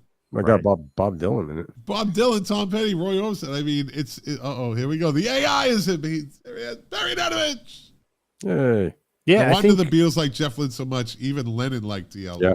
And I think Perry told me that Lennon said if the Beatles had stayed together, they would have sounded like what ELO were doing around that time. That's a very interesting point. And he also said that he goes, ELO has carried on with the Beatles. That is I never even thought of that. That's a great point. Mm-hmm. Yeah. Because they were going in that kind of direction with the sounds and the bigger sound and bigger sound and more elaborate. You know, I think what geniuses do, though. Yeah, one of the underrated singers too. This guy's got a great voice. Yeah, it's not, it's just it fit the music, but it sounded great on the radio. I'd put him in the category like with Lou Gramm. Like you just hear it so much, and it's so good you take it for granted. Mm. Yeah, mm-hmm. You know, you just take it for granted that these guys have great voices, and that's what makes at least half the song. Yeah. Song can be a great song. If he doesn't sing it, is it still a great song? Right? Mm-hmm. Yeah. Like Telephone Line. What if somebody, okay, I'm sure people, you know who does a fucking great cover of that? Puddle's Pity Party. Does he really? You know what I'm talking about, right? The clown? The clown. Yeah. Dude, I've seen him in concert like 3 times. Phenomenal. The fucking guy is phenomenal. I've seen the videos. He's great. Dude, if you ever get a chance to see him, highly suggested. And so this is the guy right here who doesn't see bands or artists multiple times. Okay. Right?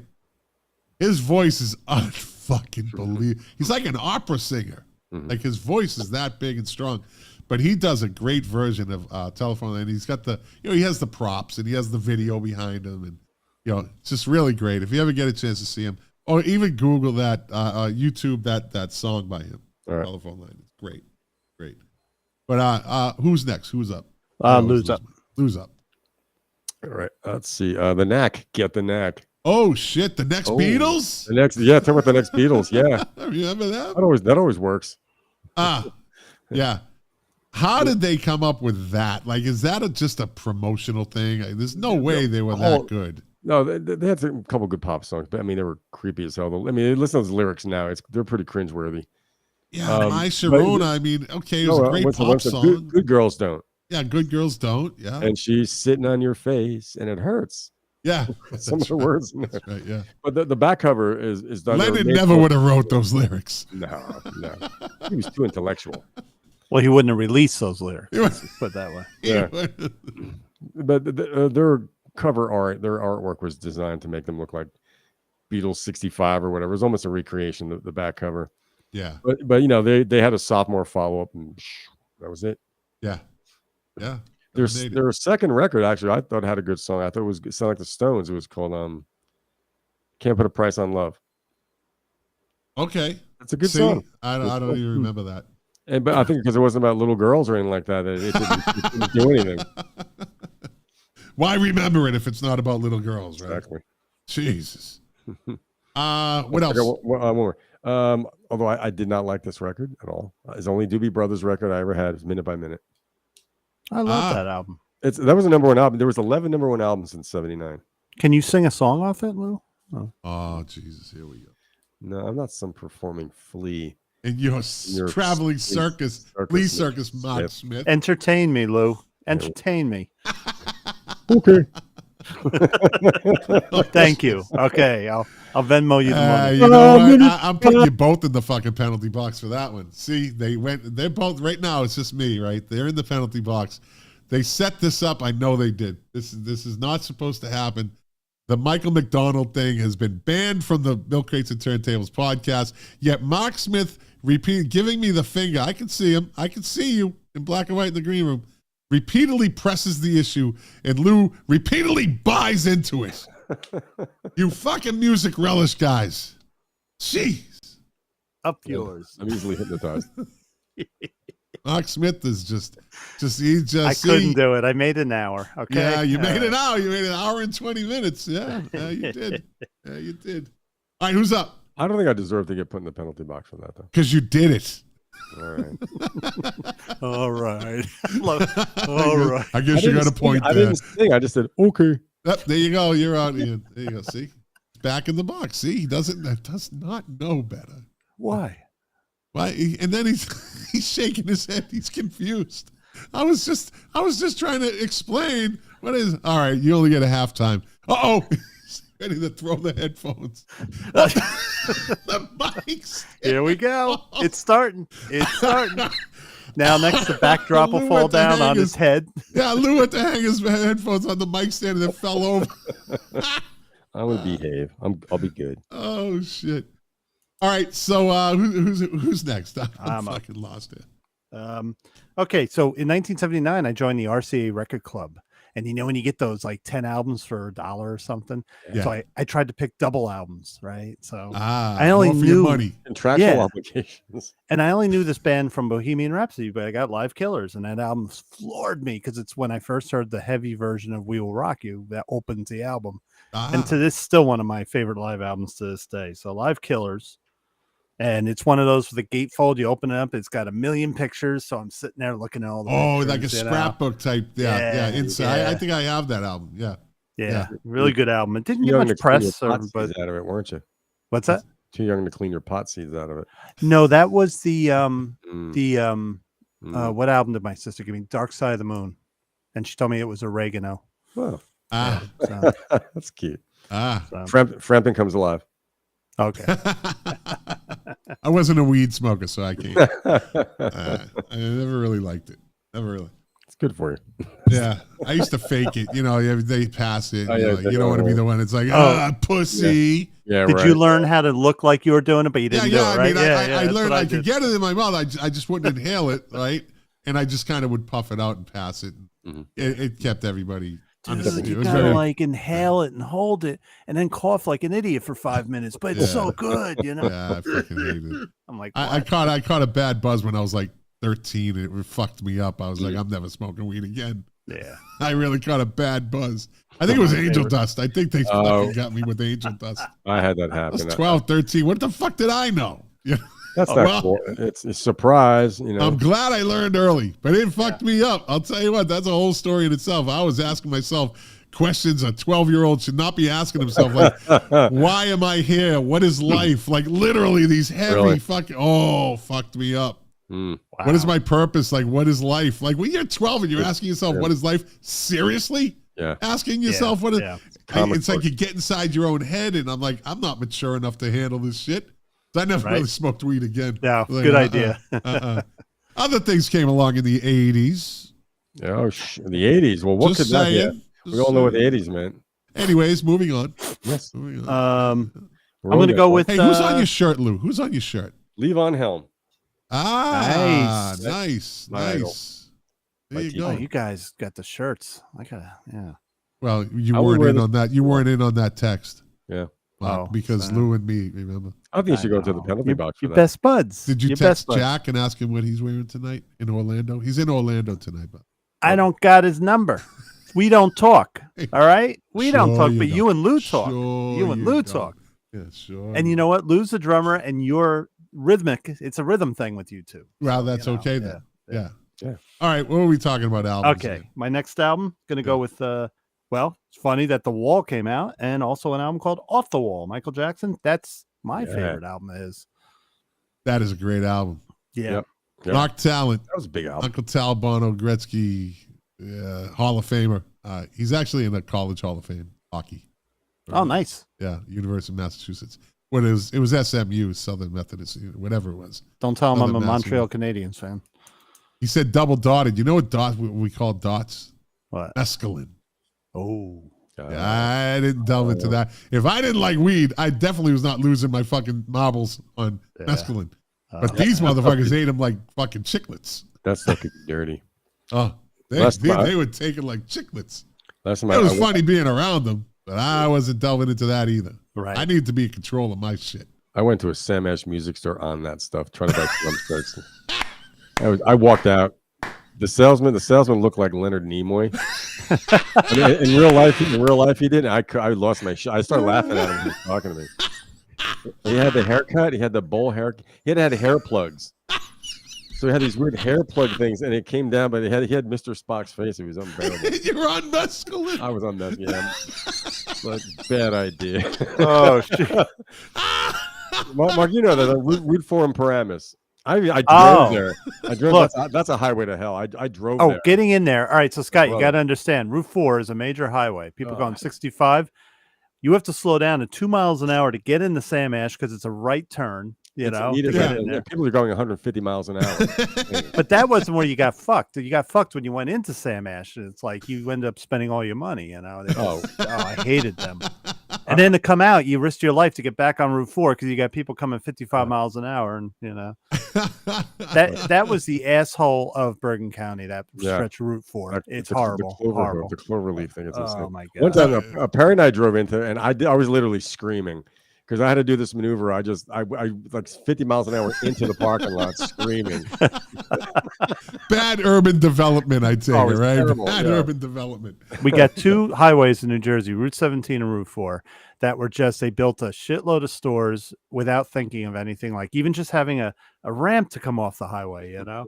If you build it, they will come, in other words, right? And you have things like delis, and you'll have a deli. Who the hell is going to risk their life to turn off a Route 4 to go to a deli? But people would do that. But people would do it because the deli better be that fucking good. God, All that was hellish. right, what other albums? What do we got? Am I up? You said Off the Wall, right? Yeah, Off the Wall. Yeah, great. I mean, you don't even have. We don't even have to talk about that one. Yeah. Nothing to say about it. It hasn't already been said. Okay. What else Lou, you got, you're Mark? up. Oh, me? I did too. Oh, okay. I did Lou, what do Live you got? Killers, and I did Off the Wall. Eagles, The Long Run. Yeah. Rest in peace, Randy Meisner. Ah, that's right. Yes, Yeah. yes. And Sinead O'Connor yesterday. Yeah. So I posted something today. Morrissey, my man. I posted it on Facebook. This guy, I'm going to take a minute. This guy fucking, he speaks his mind, and usually it's true what he says, but this nails it right here. Let me see. So the headline in Variety is Morrissey writes scathing criticism of Sinead O'Connor tributes. Quote, "You hadn't the guts to support her when she was alive," right? Good point. So it says, and I'm just going to, because Morrissey's my guy and I was a big Sinead O'Connor fan, so I'm going to take the time, interrupt the show, and put this in there. Morrissey has made a number of highly questionable statements in the past decade, but it's hard to argue with the sentiment behind a blistering blog post he wrote in the wake of Sinead O'Connor's death on Wednesday, slamming the music industry, the press, celebrities, and others he perceives as paying hypocritical tributes to an artist many of them had previously ridiculed or even blackballed. Quote, "There is a certain music industry hatred for singers who don't fit in. This I know only too well." He wrote, quote, and they are never praised until death, when finally they can't answer back. The cruel playpen of fame gushes with praise for Sinead today, with the usual moronic labels of icon and legend.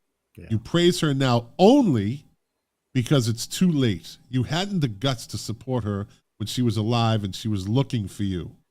The press will label artists as pests because of what they withhold. Or they would call Sinead sad, fat, shocking, insane. Oh, but not today, he continues. Music CEOs who would put on their most charming smile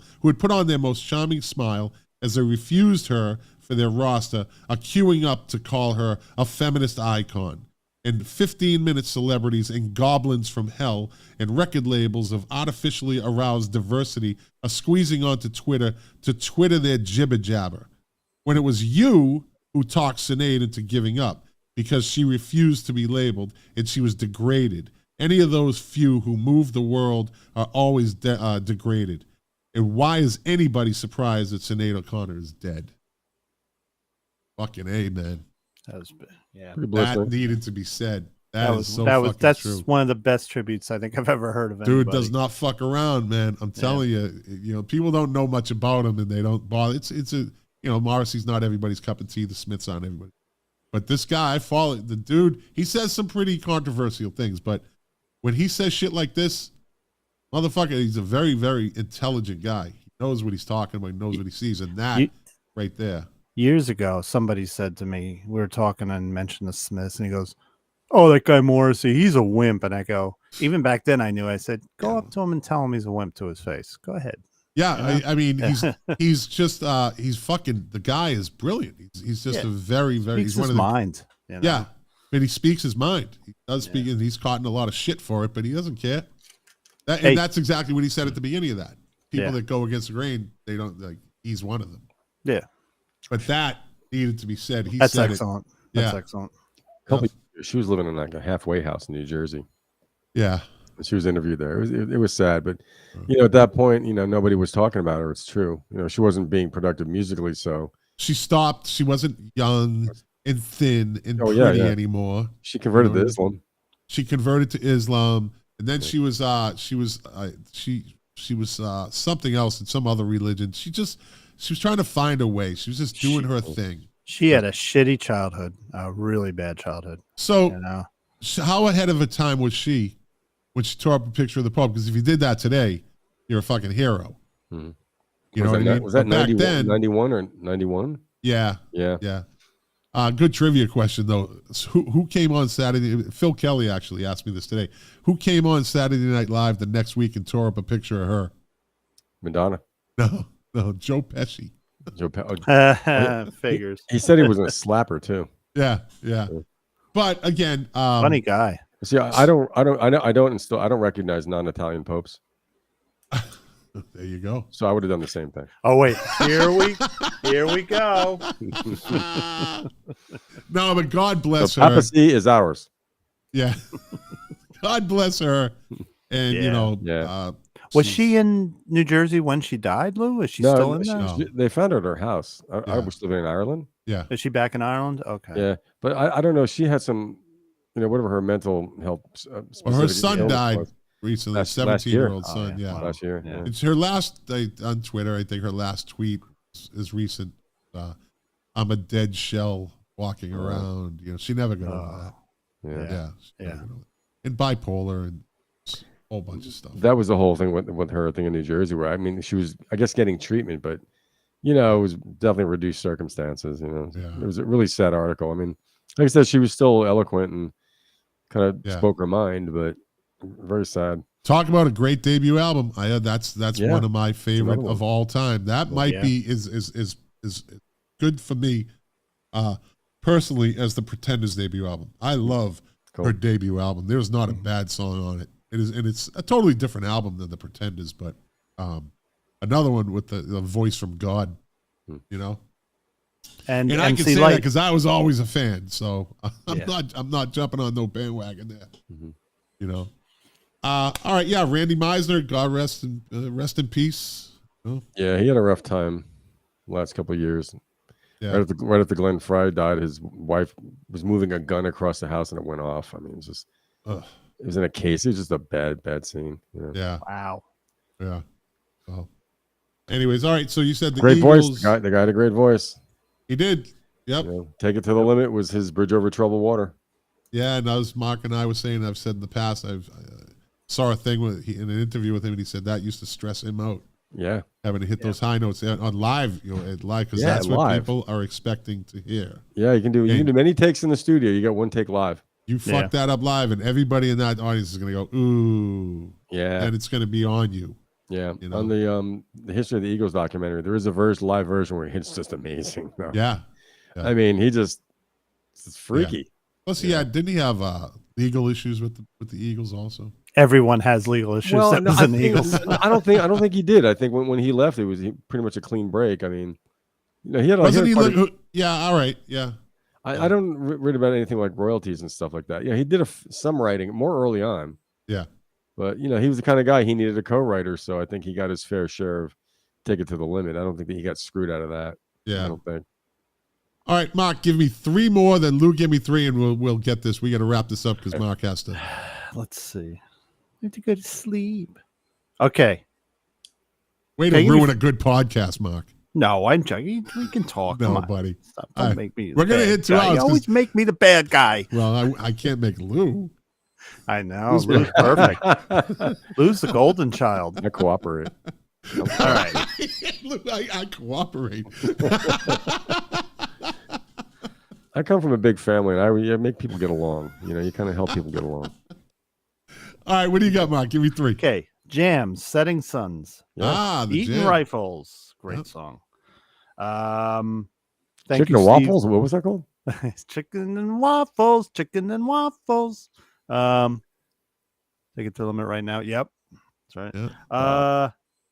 Gonna go with Scott, your favorite artist. Chic Your Booty from Frank Zappa. It's a fantastic album with Adrian Belew on guitar all over it. Great guitar player. Yeah. Yep. he is. And He put out 2 albums that year. Yeah, he put out like 4 albums a year, actually. Yeah, That's the one I like. Well, when you make fucking nonsense music, it's not that hard to do. I'm not a fan. Hey, did No. Joe's Garage come Fucking out? nonsense music. whoa, It's whoa. nonsense music. Oh, I love It's that. all fucking jibber jabber, as Morrissey says. My friend Steve had been laying Zappa records. I like one of them. But after I said, I got giving it back. Who does that? Jibber jabber, jibber jabber, jibber jabber. What song is that? Morrissey just used it. No, in there's his a thing. song where someone goes jibber jabber, jibber jabber. Anyway, Toto, their second album, Hydra, had 99. 99. 99. Yep. Yeah. All right. Lou, give me 3. Wait, I gotta give you my third. Oh, I'm sorry. Yeah. Yeah. I'll go with the big band. My personal favorite of theirs, Into the Outdoor, Led Zeppelin. It was I a knew dark that was album. coming. I was Yes. waiting for that to come. The fact that they recorded it in ABBA's studio in the winter, which meant it was dark out 18 hours a day. Yeah. I think that's great. What a different sounding album. Yeah. Only Zepp record I ever owned. Really. What's the how come I always get the Schmitties? This happens. Because it's me. What's the song the real All of My heavy Love? song off that album? No. In In the evening. In the evening. Yeah. Great Fucking song. love that song. It's a great In the song. evening. So the creepy Maybe stuff- Bonham's greatest. What a way to go out. Yeah. like that. Yeah. Because By that's the way, a drum bashing song. Yeah. If Full in the Rain. Great drum. Full in the Rain, yeah. But on In the Evening, that creepy music that fades in, Yeah. that was actually music that he did a soundtrack to a film called Lucifer Rising, That's right. and Who's that was he? kind of Who's taken he? from Jimmy Jimmy Page. Page. Oh, okay. And I've heard the whole soundtrack. It's creepy. I mean, it's just disturbing stuff. Mark, And we that stuff was talked part about of that it. on Music Relish way back. Yes, on the phones. On the phones. Yeah. We talked about that movie. Someone else did the soundtrack for it. didn't Let's talk about it next week. All Okay. right. I'm not cutting you off Yeah. because I'm really interested in that. Yeah. But I Oh, know and then- we got other things to get to. Yeah. And then the other thing is on Fool in the Rain, if you ever listen to the isolated, on YouTube, you could just get the isolated drum track. So the part of the song where you hear the whistle and they go into that kind of dun, Yeah. dun, dun. Listen the to his piano drums and- without yeah. the band. I can't believe he sounds like Phil Collins playing. Tito Like, he is Puente or ripping. something. Yeah. Yeah. Yeah, you're right. really Yeah, good that's stuff. right. With the really fast, like rhythmic drumming, Yeah. right? And when they come out of that, the drum fills he's doing that down, down, down, down, down, bop, bop, bop, bop. It does the whole lead in there. Yeah. So, like, right at the That's a end good of way his to go life, out. he shows that he actually does have a little drumming talent, not just bashing. Oh yeah. Sure. Right. And of course, I'm not knocking John Bonham in any way, shape. Well, they were. He's a basher though. He's a And big, they were also. he's a big drum, you know. Yeah, and I think they were also trying to show they weren't dinosaurs. They were trying to make an impact because they were being, the punk. Very movement unique came. album. Yeah, I loved it. A lot of Very John Paul unique. Jones. Well, I mean, Bonham was struggling, but he was playing great. So was Page. Page and Bonham were struggling. That's why it's like a John Paul Jones record. So He you had a get lot these of guys co-writes. that are so great, even when they struggle, they're great. Yeah. You know How what I mean? does They're John- still better than the average fucking, Yeah. or even the really good, or the I can't play after 2 drinks. And Really? No, I can have like in a casual week I'll have a beer, but after 2 I won't do it because I'm off balance. But So the church doesn't let you drink before you go out there. Luke goes in. I go in the bathroom. I done a pint of Rumpelman. Yeah. Oh, don't talk to me about Rumble. No, that's Ooh, I'm gonna horrible. throw up. I can tell you a story or two. Oh my We'll god. talk. We'll talk. You guys want to see this? No. Oh, of course. Rumpelmans. Yeah. Someone gave me. I thought it was regular 80 proof schnapps. Someone gave me- 100 proof. I couldn't. I lost my breath for 15 I minutes. guzzled a was pint. tired. I guzzled a pint, then I guzzled a half of a pint. Oh, I gotta It go. was cold, Bye. and the rest is history. We'll talk about it later, but Okay. never drank it again. So what else you got? That's me. That's my 3. Horror. Okay, Lou. The Bee Gees, Spirits Haven't Flown. Oh yeah. That was one of 11 #1 records in '79. So was Into the After was a #1. Talk about a band that took a left turn. We were talking about that last. The Bee Gees took a big left turn. Big left turn. Yeah, I mean they were great pop in the '60s. A lot of people don't realize that though. No, because there's they're known for the '70s music. yeah. Yeah, like jive talking and that's Broadway and on. But yeah, let's see. Elvis Costello, Armed Forces. Yes. Elvis, and there's a whole bunch of shit. Weird album cover. The Kinks, Low Budget. I'm on a low budget. What did you say? Yep. I'm on a low budget. And that Does had that their have Superman on it too? Yeah, That's their good. disco song. Had the Yeah. He disco looked in the mirror at his pigeon chest. He couldn't. Dude, I heard it. I heard He that got so yesterday. depressed. I love that song. Dude. Superman. Now, I've listened to it in retrospect. The mix, Mark, is a mixologist. It's very bass drum heavy. It was meant to be a disco song. Yeah. The guitars are kind of bird. So they should. It's almost a remix it, mocking remix. disco song, though. They're mocking it, it seemed to me. Probably, yeah. And Just the lyrics of the song. I mean, the dude is just this fucking loser, and I want to be a Superman. They were signed to Clive. David Swim. Clive, what's his name? The big Clive producer, Davis? Clive Davis's Davis, label, and I think he had a hand in that. Like, he made you have Do a hit disco singles. So he song. probably said, "Come on, guys, you did what Clive told you to do." Yeah, And we fuck need a around, disco Clive. song. Yeah, But still, they did it really great. they Catch Me did. Now, Oh Catch Me yeah, Now it's the Falling. Kinks. You know, Was that on that too? Catch Me Now Falling. Yep. that's a good song. I forgot about that Yeah. song. Yeah, I'm calling. Catch me now, I'm falling. Yeah, I forgot That's about right, that they're song. Fuck.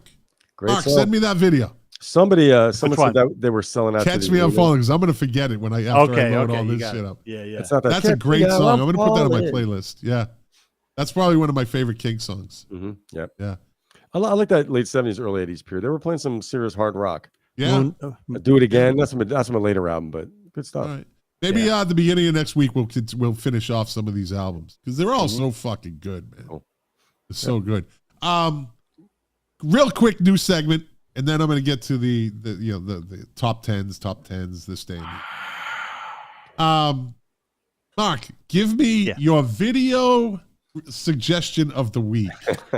So I was thinking of this, and I'm going back to my early days, like when I first got MTV, and I'm like racking my brain. I said, no, the video that made the biggest impression on me the first time I saw it was Fatboy Slim, Weapon of Choice with Christopher Walken dancing. Nothing hit me like that video. That video is just surreal. Great video. Yeah. Great video. And so great you jumped. song. Great music. Yeah. Fatboy Slim had his little run in the 90s. Yeah. Late 90s, early 2000s, right? So that's my video for this week. Yeah, so I decided that that's what we're going to do. We're going to add a little segment in to the show toward the end. And, maybe some of you listeners out there, viewers, kind of go, oh, shit, I forgot about that video. Or I've never seen that video. It's all music related, so just shake it up. I'm always looking to change things up, add things in. What was that video again? Fatboy Slim. And the name of the song is Weapon of Choice. See, a lot of people don't know Christopher Walken is like a classic actor. Like he was trained like all these old actors were back in the day. You had to dance. You had to know how to sing. You had to do it to really get in there. I mean, the dude hung out with fucking what's his name, Robert Wagner and Natalie Wood. Natalie Wood. So, and they kind of go back to those days, you know. Wasn't he on the boat the night she died? Yes, he was. Yeah, he'll take that secret to his grave. Yes, he will, because he could talk. Yeah. Oh yeah. Talk, yeah. Lou, give me your video choice of the week. All right, we're going back to 1983. This song was recorded in '82. It's called "Dog Police."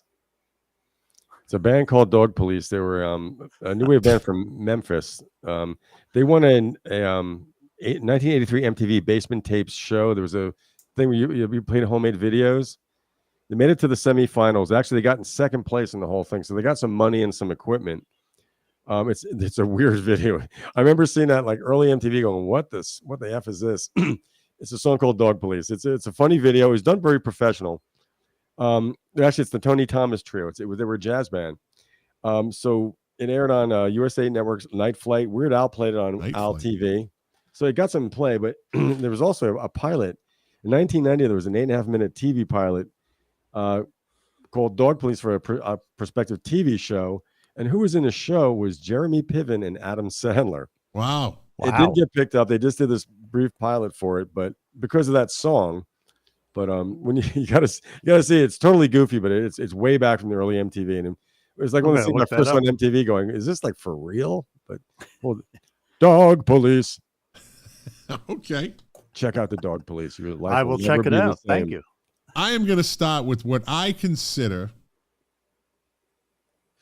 It's kind of a tie. Next week I'll pull up there's one and 1B. Okay, but I think personally, greatest video ever made was in 1997 by the band Prodigy, right? Yeah. And the song in the video is called Smack My Bitch Up. This fucking video, if you can find the unedited version, like the real unedited version with the fucking needle, the heroin, the shooting up in the bathroom, this is one of the, maybe the most insane video I've ever watched. All right. And it's from the perspective of the person in the video, right? Okay. You see it through their eyes. And the song is heavy. You know, it's a techno. Prodigy are Prodigy's, they're good, man. Yeah. Prodigy was really nothing without the DJ, though. The DJ was the one that really drove that band. Yeah. But Smack My Bitch Up has maybe the fucking biggest curveball at the end of a video I've ever seen. Okay. Absolute curve. I mean, you can watch the somewhat edited version. It's hard to find because it has a little nudity in it. It has hard drugs. There's a little violence in it. It's got it all, but it's from the perspective of the person, and you see it from the beginning of the night to the end of the night, and it's fucking total chaos. Cool. Greatest video ever made, in my eyes. Smack My Bitch Up by Prodigy. Even, like I said, just go on and watch the regular version. It'll make you want to find. Yeah. And you can't find it on YouTube, so you have to kind of go a little deeper to find the unedited version of that song. Really? You can't get it on YouTube? Wow. Nope. I've tried to post it on YouTube, and it like I used to do all that download, and they were like, pulled off. Nope. Does not pass the fucking censorship. Wow. Yeah. It's not like rated X shit, but it's just the violence and the hard drugs. Yeah. Watch it tonight before you go to bed just to get an idea of how fucking crazy this video is. All right. So, Smack My Bitch Up by Prodigy is my choice of video of the week. All right, let's get into this. Top 10 singles this week in 1979. I think we already know what the number one song is or who has it. But number 10 this week in the singles chart in 1979, Kenny Rogers, She Believes in Me. Number 9 this week in 1979 on the singles chart, Jon Stewart, When the Lights Go Down in the California Town, People Are In for the Evening. I fucking love that song. Gold. That is so 1979. Absolutely. Gold. That is so 1979, that song. Perry played a clip. That's John Stewart. He was in the Kingston Trio. Perry played a clip of him. This weird clip. He was with the Kingston Trio, really? Yeah. Yep. See fucking Lou again. Lou. I know someone that's in the Kingston Trio now. Huh? A guy that played banjo on my band's CD in 1998 is in the Kingston Trio now. Trio, but John Stewart going fucking great set, great song, great fucking song. Number 8 this week in 1979 on the top 10 single charts. Electric Light Orchestra. Shine a Little Love. Great song. Great song. Number 7 this week in 1979 on the top 10 charts. Cheap Trick. I want you to want me. I want you to want. Nobody knew why he said it like that for a long time. No. He was talking to Japanese people. Yeah. He was like, when you talk to someone that doesn't speak English, you yell. Right. Right. Because they were screaming at the top of their lungs, Yeah. And that album actually did that come out in 79 also? Yes, it did. Yeah. Live at Budokan. Live at Budokan, which launched them into the fucking stratosphere, dude. Oh, yeah. Did you ever hear the studio version of I Want You to Want Me? Not good. It sucks. It's so not tame. It's wimpy. It's terrible. It's not good at all. Not good. Live version's much killer. Number 6 this week on the singles charts in 1979, Earth, Wind, and Fire with The Emotions. Boogie Wonderland. Dance. Number 5 this week, Dave Naughton, Making It. Yeah. I got the chance I'm taking. There you go. Horrible satin jacket on. Yeah. I had a satin jacket in 79. I did. Yeah. Did you? I had a black satin jacket. Nice. Yes, I did. Jacket. 79, yeah. I auditioned for a Dr. Pepper commercial that would have had David Naughton in it when I was a teenager. Jesus. I didn't get it. I suppose if you did, we would have known by now. I would have been telling you constantly. Let me see. Perry just messaged in the records Starry Eyes, 1979 pop. Yeah, my starry eyes and be on your way. I don't want to argue. Great song. There you go. Number 4 this week on the top 10 singles charts. Should be in the Rock and Roll Hall of Fame. Chic. Good times. We are the good times. Yeah. They're not in the Rock and Roll Hall of Fame. Nope. Wow. They've been on the ballot for a long time. Really? Wow. Yeah. They fucking refuse. I don't know why. Put them in. Number 3 this week in the singles charts in 1979. Donna Summer, Hot Stuff. Great song. Number 2 this week in 1979. Boot. Ring my bell. Boot. Boot. I need a word. You can ring my bell. Ring my bell. Ring, ling, ring a ding a ding. And number 1 this week in the top 10 single charts in 1979. Donna Summer, Bad Girls. Talking about Bad Girls.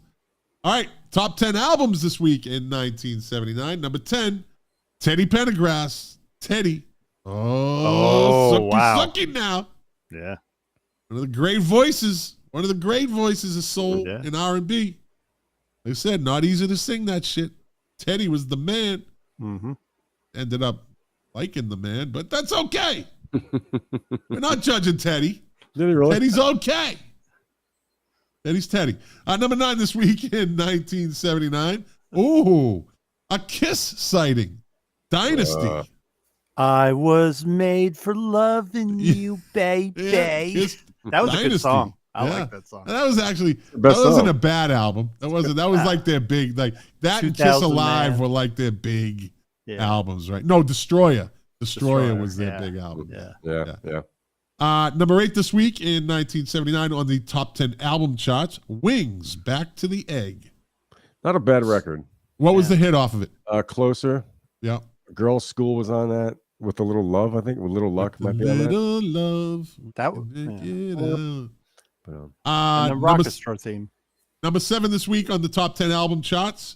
Ricky Lee Jones. Chucky's in Love. Yep. Yeah. Had a torrid affair with Tom Waits. Yeah, did she? What a couple. Is it really? Hit it, sweetheart. Number 6 this week on the top 10 album charts. The Cars, Candy-O.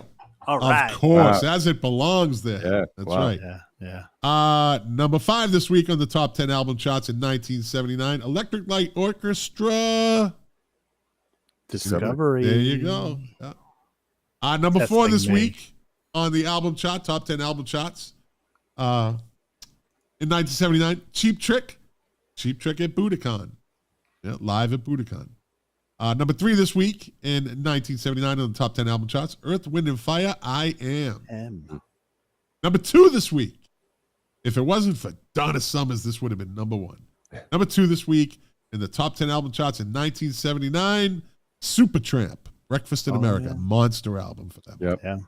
The album for them, really. It did go number 1 at one point. It did eventually, yeah. Yeah. Yep. Donna Summer had to fall off eventually. Yeah. Yeah. And number 1 this week in the top 10 album charts, Donna Summer, Bad Girls. We already knew that, though. From the 17, fucking time she came up during the podcast. Really? Also, her greatest hits, volumes 1 and 2, was also in 79. Yeah.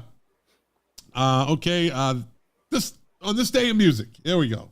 Yay! Yeah. On this day in 1958, fans of rock and roll music were warned that tuning into music on the car radio could cost you more money. Researchers from the Esso Gas Company said the rhythm of rock and roll could cause the driver to be foot heavy on the pedal, making them waste fuel. Damn right.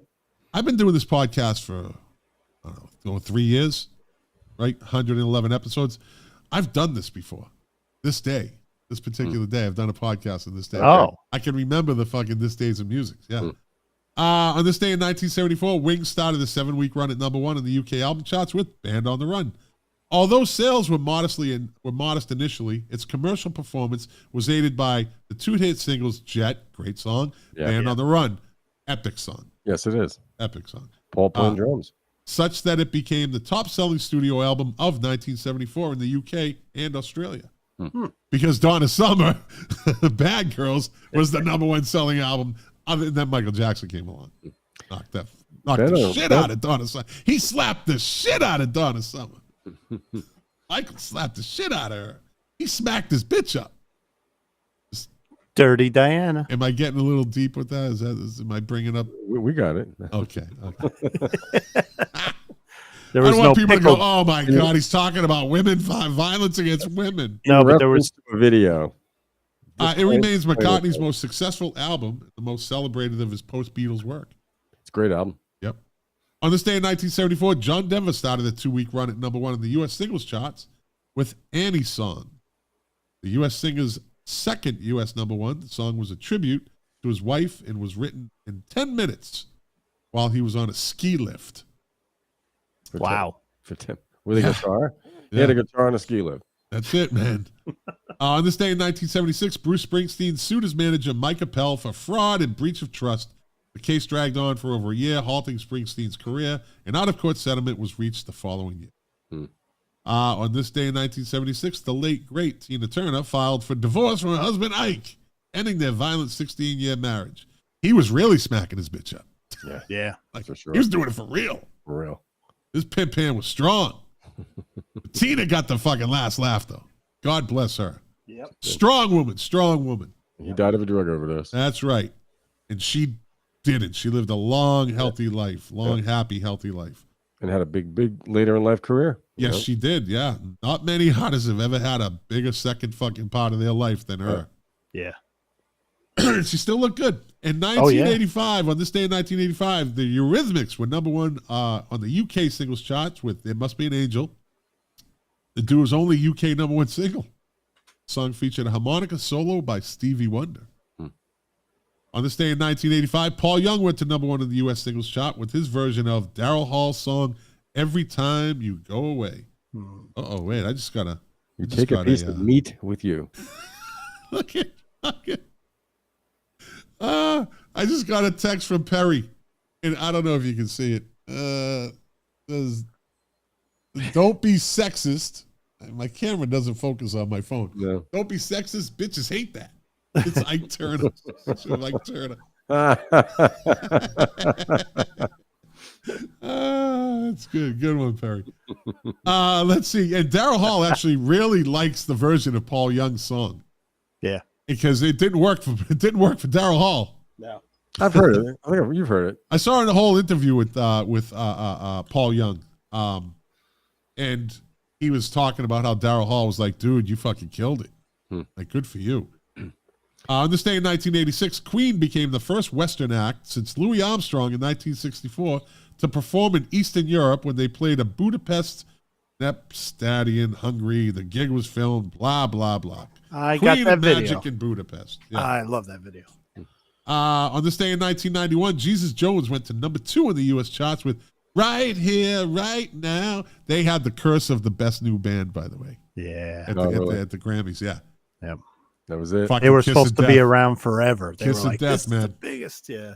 So I guess a future band should just turn that down. Yeah.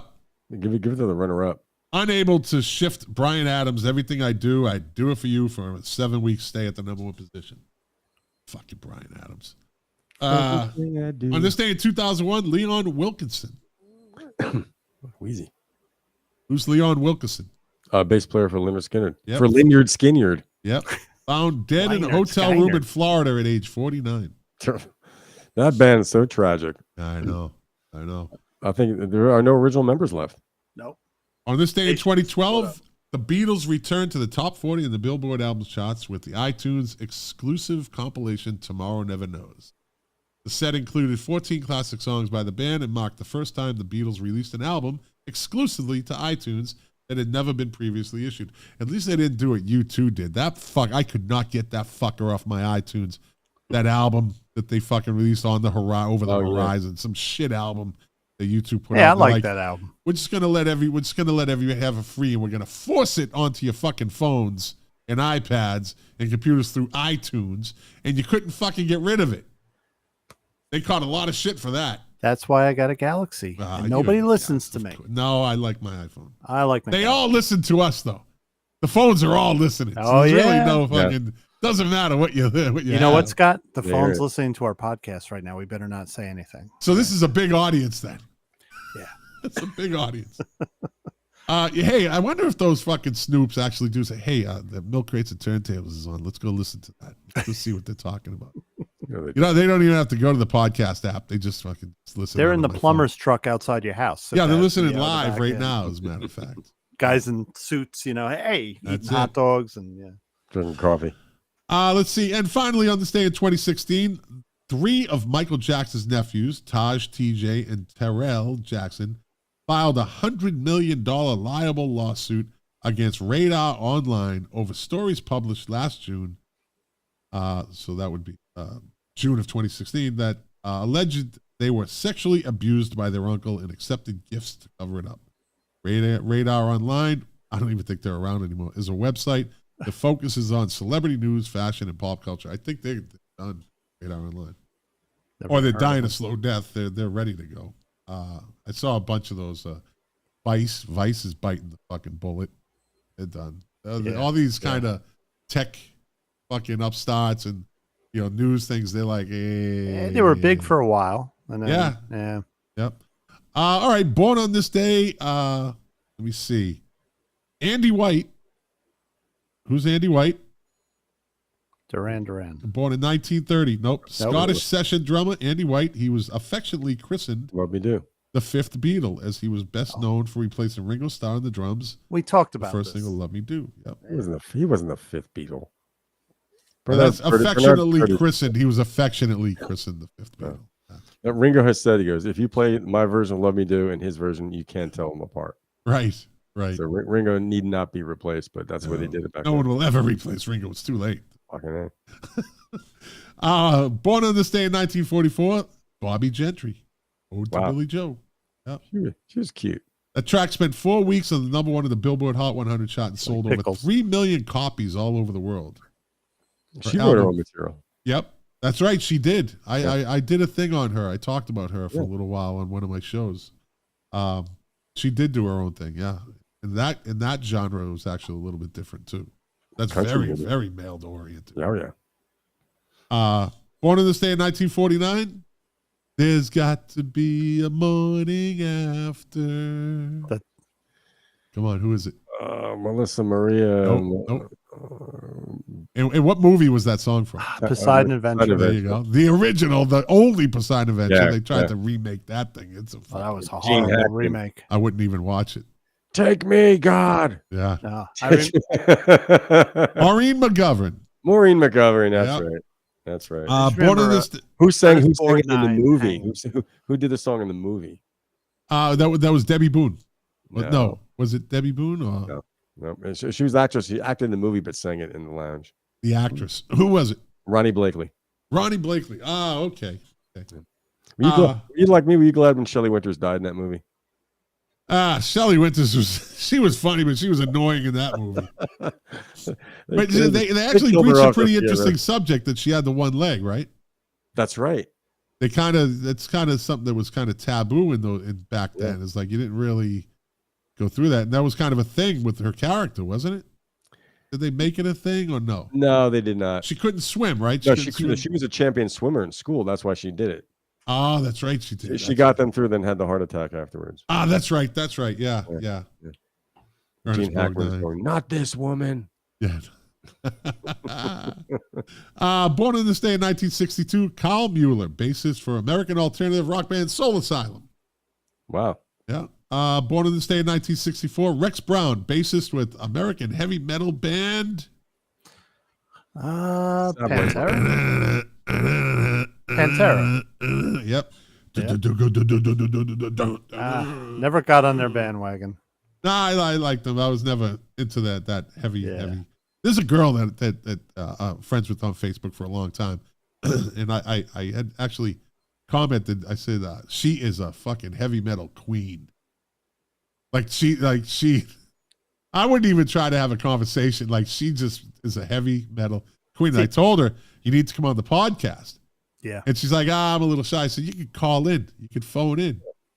Because I know you guys would have a good conversation. Yeah. But she's I like metal, but I like Maiden. I like Priest. I like that kind Yeah. of metal. And I don't dislike Pantera, but they just like I never understood the that kind of like heavy pull up driving. Jim Florentine's show on Ozzy's Boneyard on Sirius, and Jim Florentine's that stand-up comedian, and Yeah, he plays this stuff. When you hear it, you just feel your face getting broken. Like yeah, exactly. it's like it's cool. Lot if of you're pissed off, it's good. testosterone, as I say. Oh A my lot God, of testosterone. Sepultura and all Yeah. that. Wow. Yeah. With sugar. But sugar, yeah. Born on this day in 1967, Juliana Hatfield, musician, singer-songwriter from the Boston area, formerly of the indie rock band Blake's Babies, Some Girls, and the Lemonheads. The Lemonheads, that's right. Lemonheads, yeah. What's their song? Lemonheads. What's the thing about Jane? Or This something? is Robinson. And they did that too, yeah. It's a shame about Ray. It's a shame about Ray. Good song. Good song. Yeah. And they did a cover of Mrs. Robinson. Yep. And finally, born on this day in 1974, Peter Yorn. You know what that is? Yep. American singer-songwriter, guitarist, and drummer who first gained recognition after his 2001 record, Music for the Morning After. Pete Yorn. Where'd he go? I don't know. He's I don't still know. around. But I can tell you where we're about to go. We just hit 2 hours and 7 minutes. See, we had a lot of fucking information, and we kept it. I told you, Mark, we keep it tight for you. I got Because it's impossible to do under 2 hours. It's impossible. Mark's like, I get a shower, No point. pass out, and I'm up in 3 hours. What do we do like our version of the Jerry Lewis telethon sometime and just go all night? You know. Oh, that would be interesting. We were But talking you about guys that. would do it over the fucking telephone, so you guys would have no problem doing that, I'm Do sure. it. Yeah, man. We got thick skin. You got we thick did skin, on telephones. Yeah. You guys do this twice a week. Yeah. Yeah, that's Well, good shit. Can I take a I took vacation? a couple weeks off. You took wait, you took 2 weeks. 2 weeks took ago, a you week. took a night off. No. No. I'm Look, Scott. taking a week off of work, but I'll be in town. Okay. So I'll be here. Look, here's my note. All right, there. Okay, that's my note. Okay. Gentlemen, as usual, thank you very much for your time. Thank you for Thank having you us. for your knowledge. Thank you for your friendship. Thank you for your contribution to the podcast. You've elevated it immensely. And I've never been happier doing this podcast. I wish Jack was here. Jack, did again, he's in business this time of year. It gets a little crazy. But you guys, the Wrecking 2, thank you very much. For you listeners that listen this long, go listen to the Music Relish show. It's a very diverse show. It's very diverse. They talk movies, they talk TV, they talk music. Next week, we're going to talk about blow dryers, hair dryers. See, you caught me off guard. I was going deep that time. I was going deep that time. I was like, oh, shit, Lou. What? Oh, shit, Lou. I wake up once in a while. Oh, anything. Oh, shit, Lou. Good luck. And anyways, like I We're talking always about the say. new Barbie movie. Oh, man. Blow dryers and pickle juice. Yeah, that's what we learned tonight. Yeah. All right, everybody. Thank you for watching. Thank you for listening. If you like this, share it. Tell a friend about it. The cult following grows for the Milk Crates and Turntables podcast. Like I said, the show that never ends. There is no end in sight for this. And as I always say, you are the engine that drives this machine. Without you, it would just be me talking to the Wrecking 2. And that's always interesting, as you can tell, because the conversation is no different off the air as it is on the air. It's a little weirder off the air. Yeah. And doing this show for you, to quote my favorite artist, Morrissey, the pleasure, the privilege is mine. We'll be back next week. Maybe both of them will be here. Maybe one of them will be here. Maybe Jack will be here. See, that's the beauty of the podcast now. It's unpredictable. You know, I'm definitely going to be here. So, we hope. No, I'll be here. I will be here. Mystery movie. It might be Columbo. Might be McMillan and Wife. Might be McLeod. There you go. The mystery movie. That's right. That's right. Good call, man. All right, everybody. We'll see you next week. Thanks for listening. And like I always say, thanks for listening this long. If you didn't like it, share. If you didn't like it, thanks for listening this long. Whatever.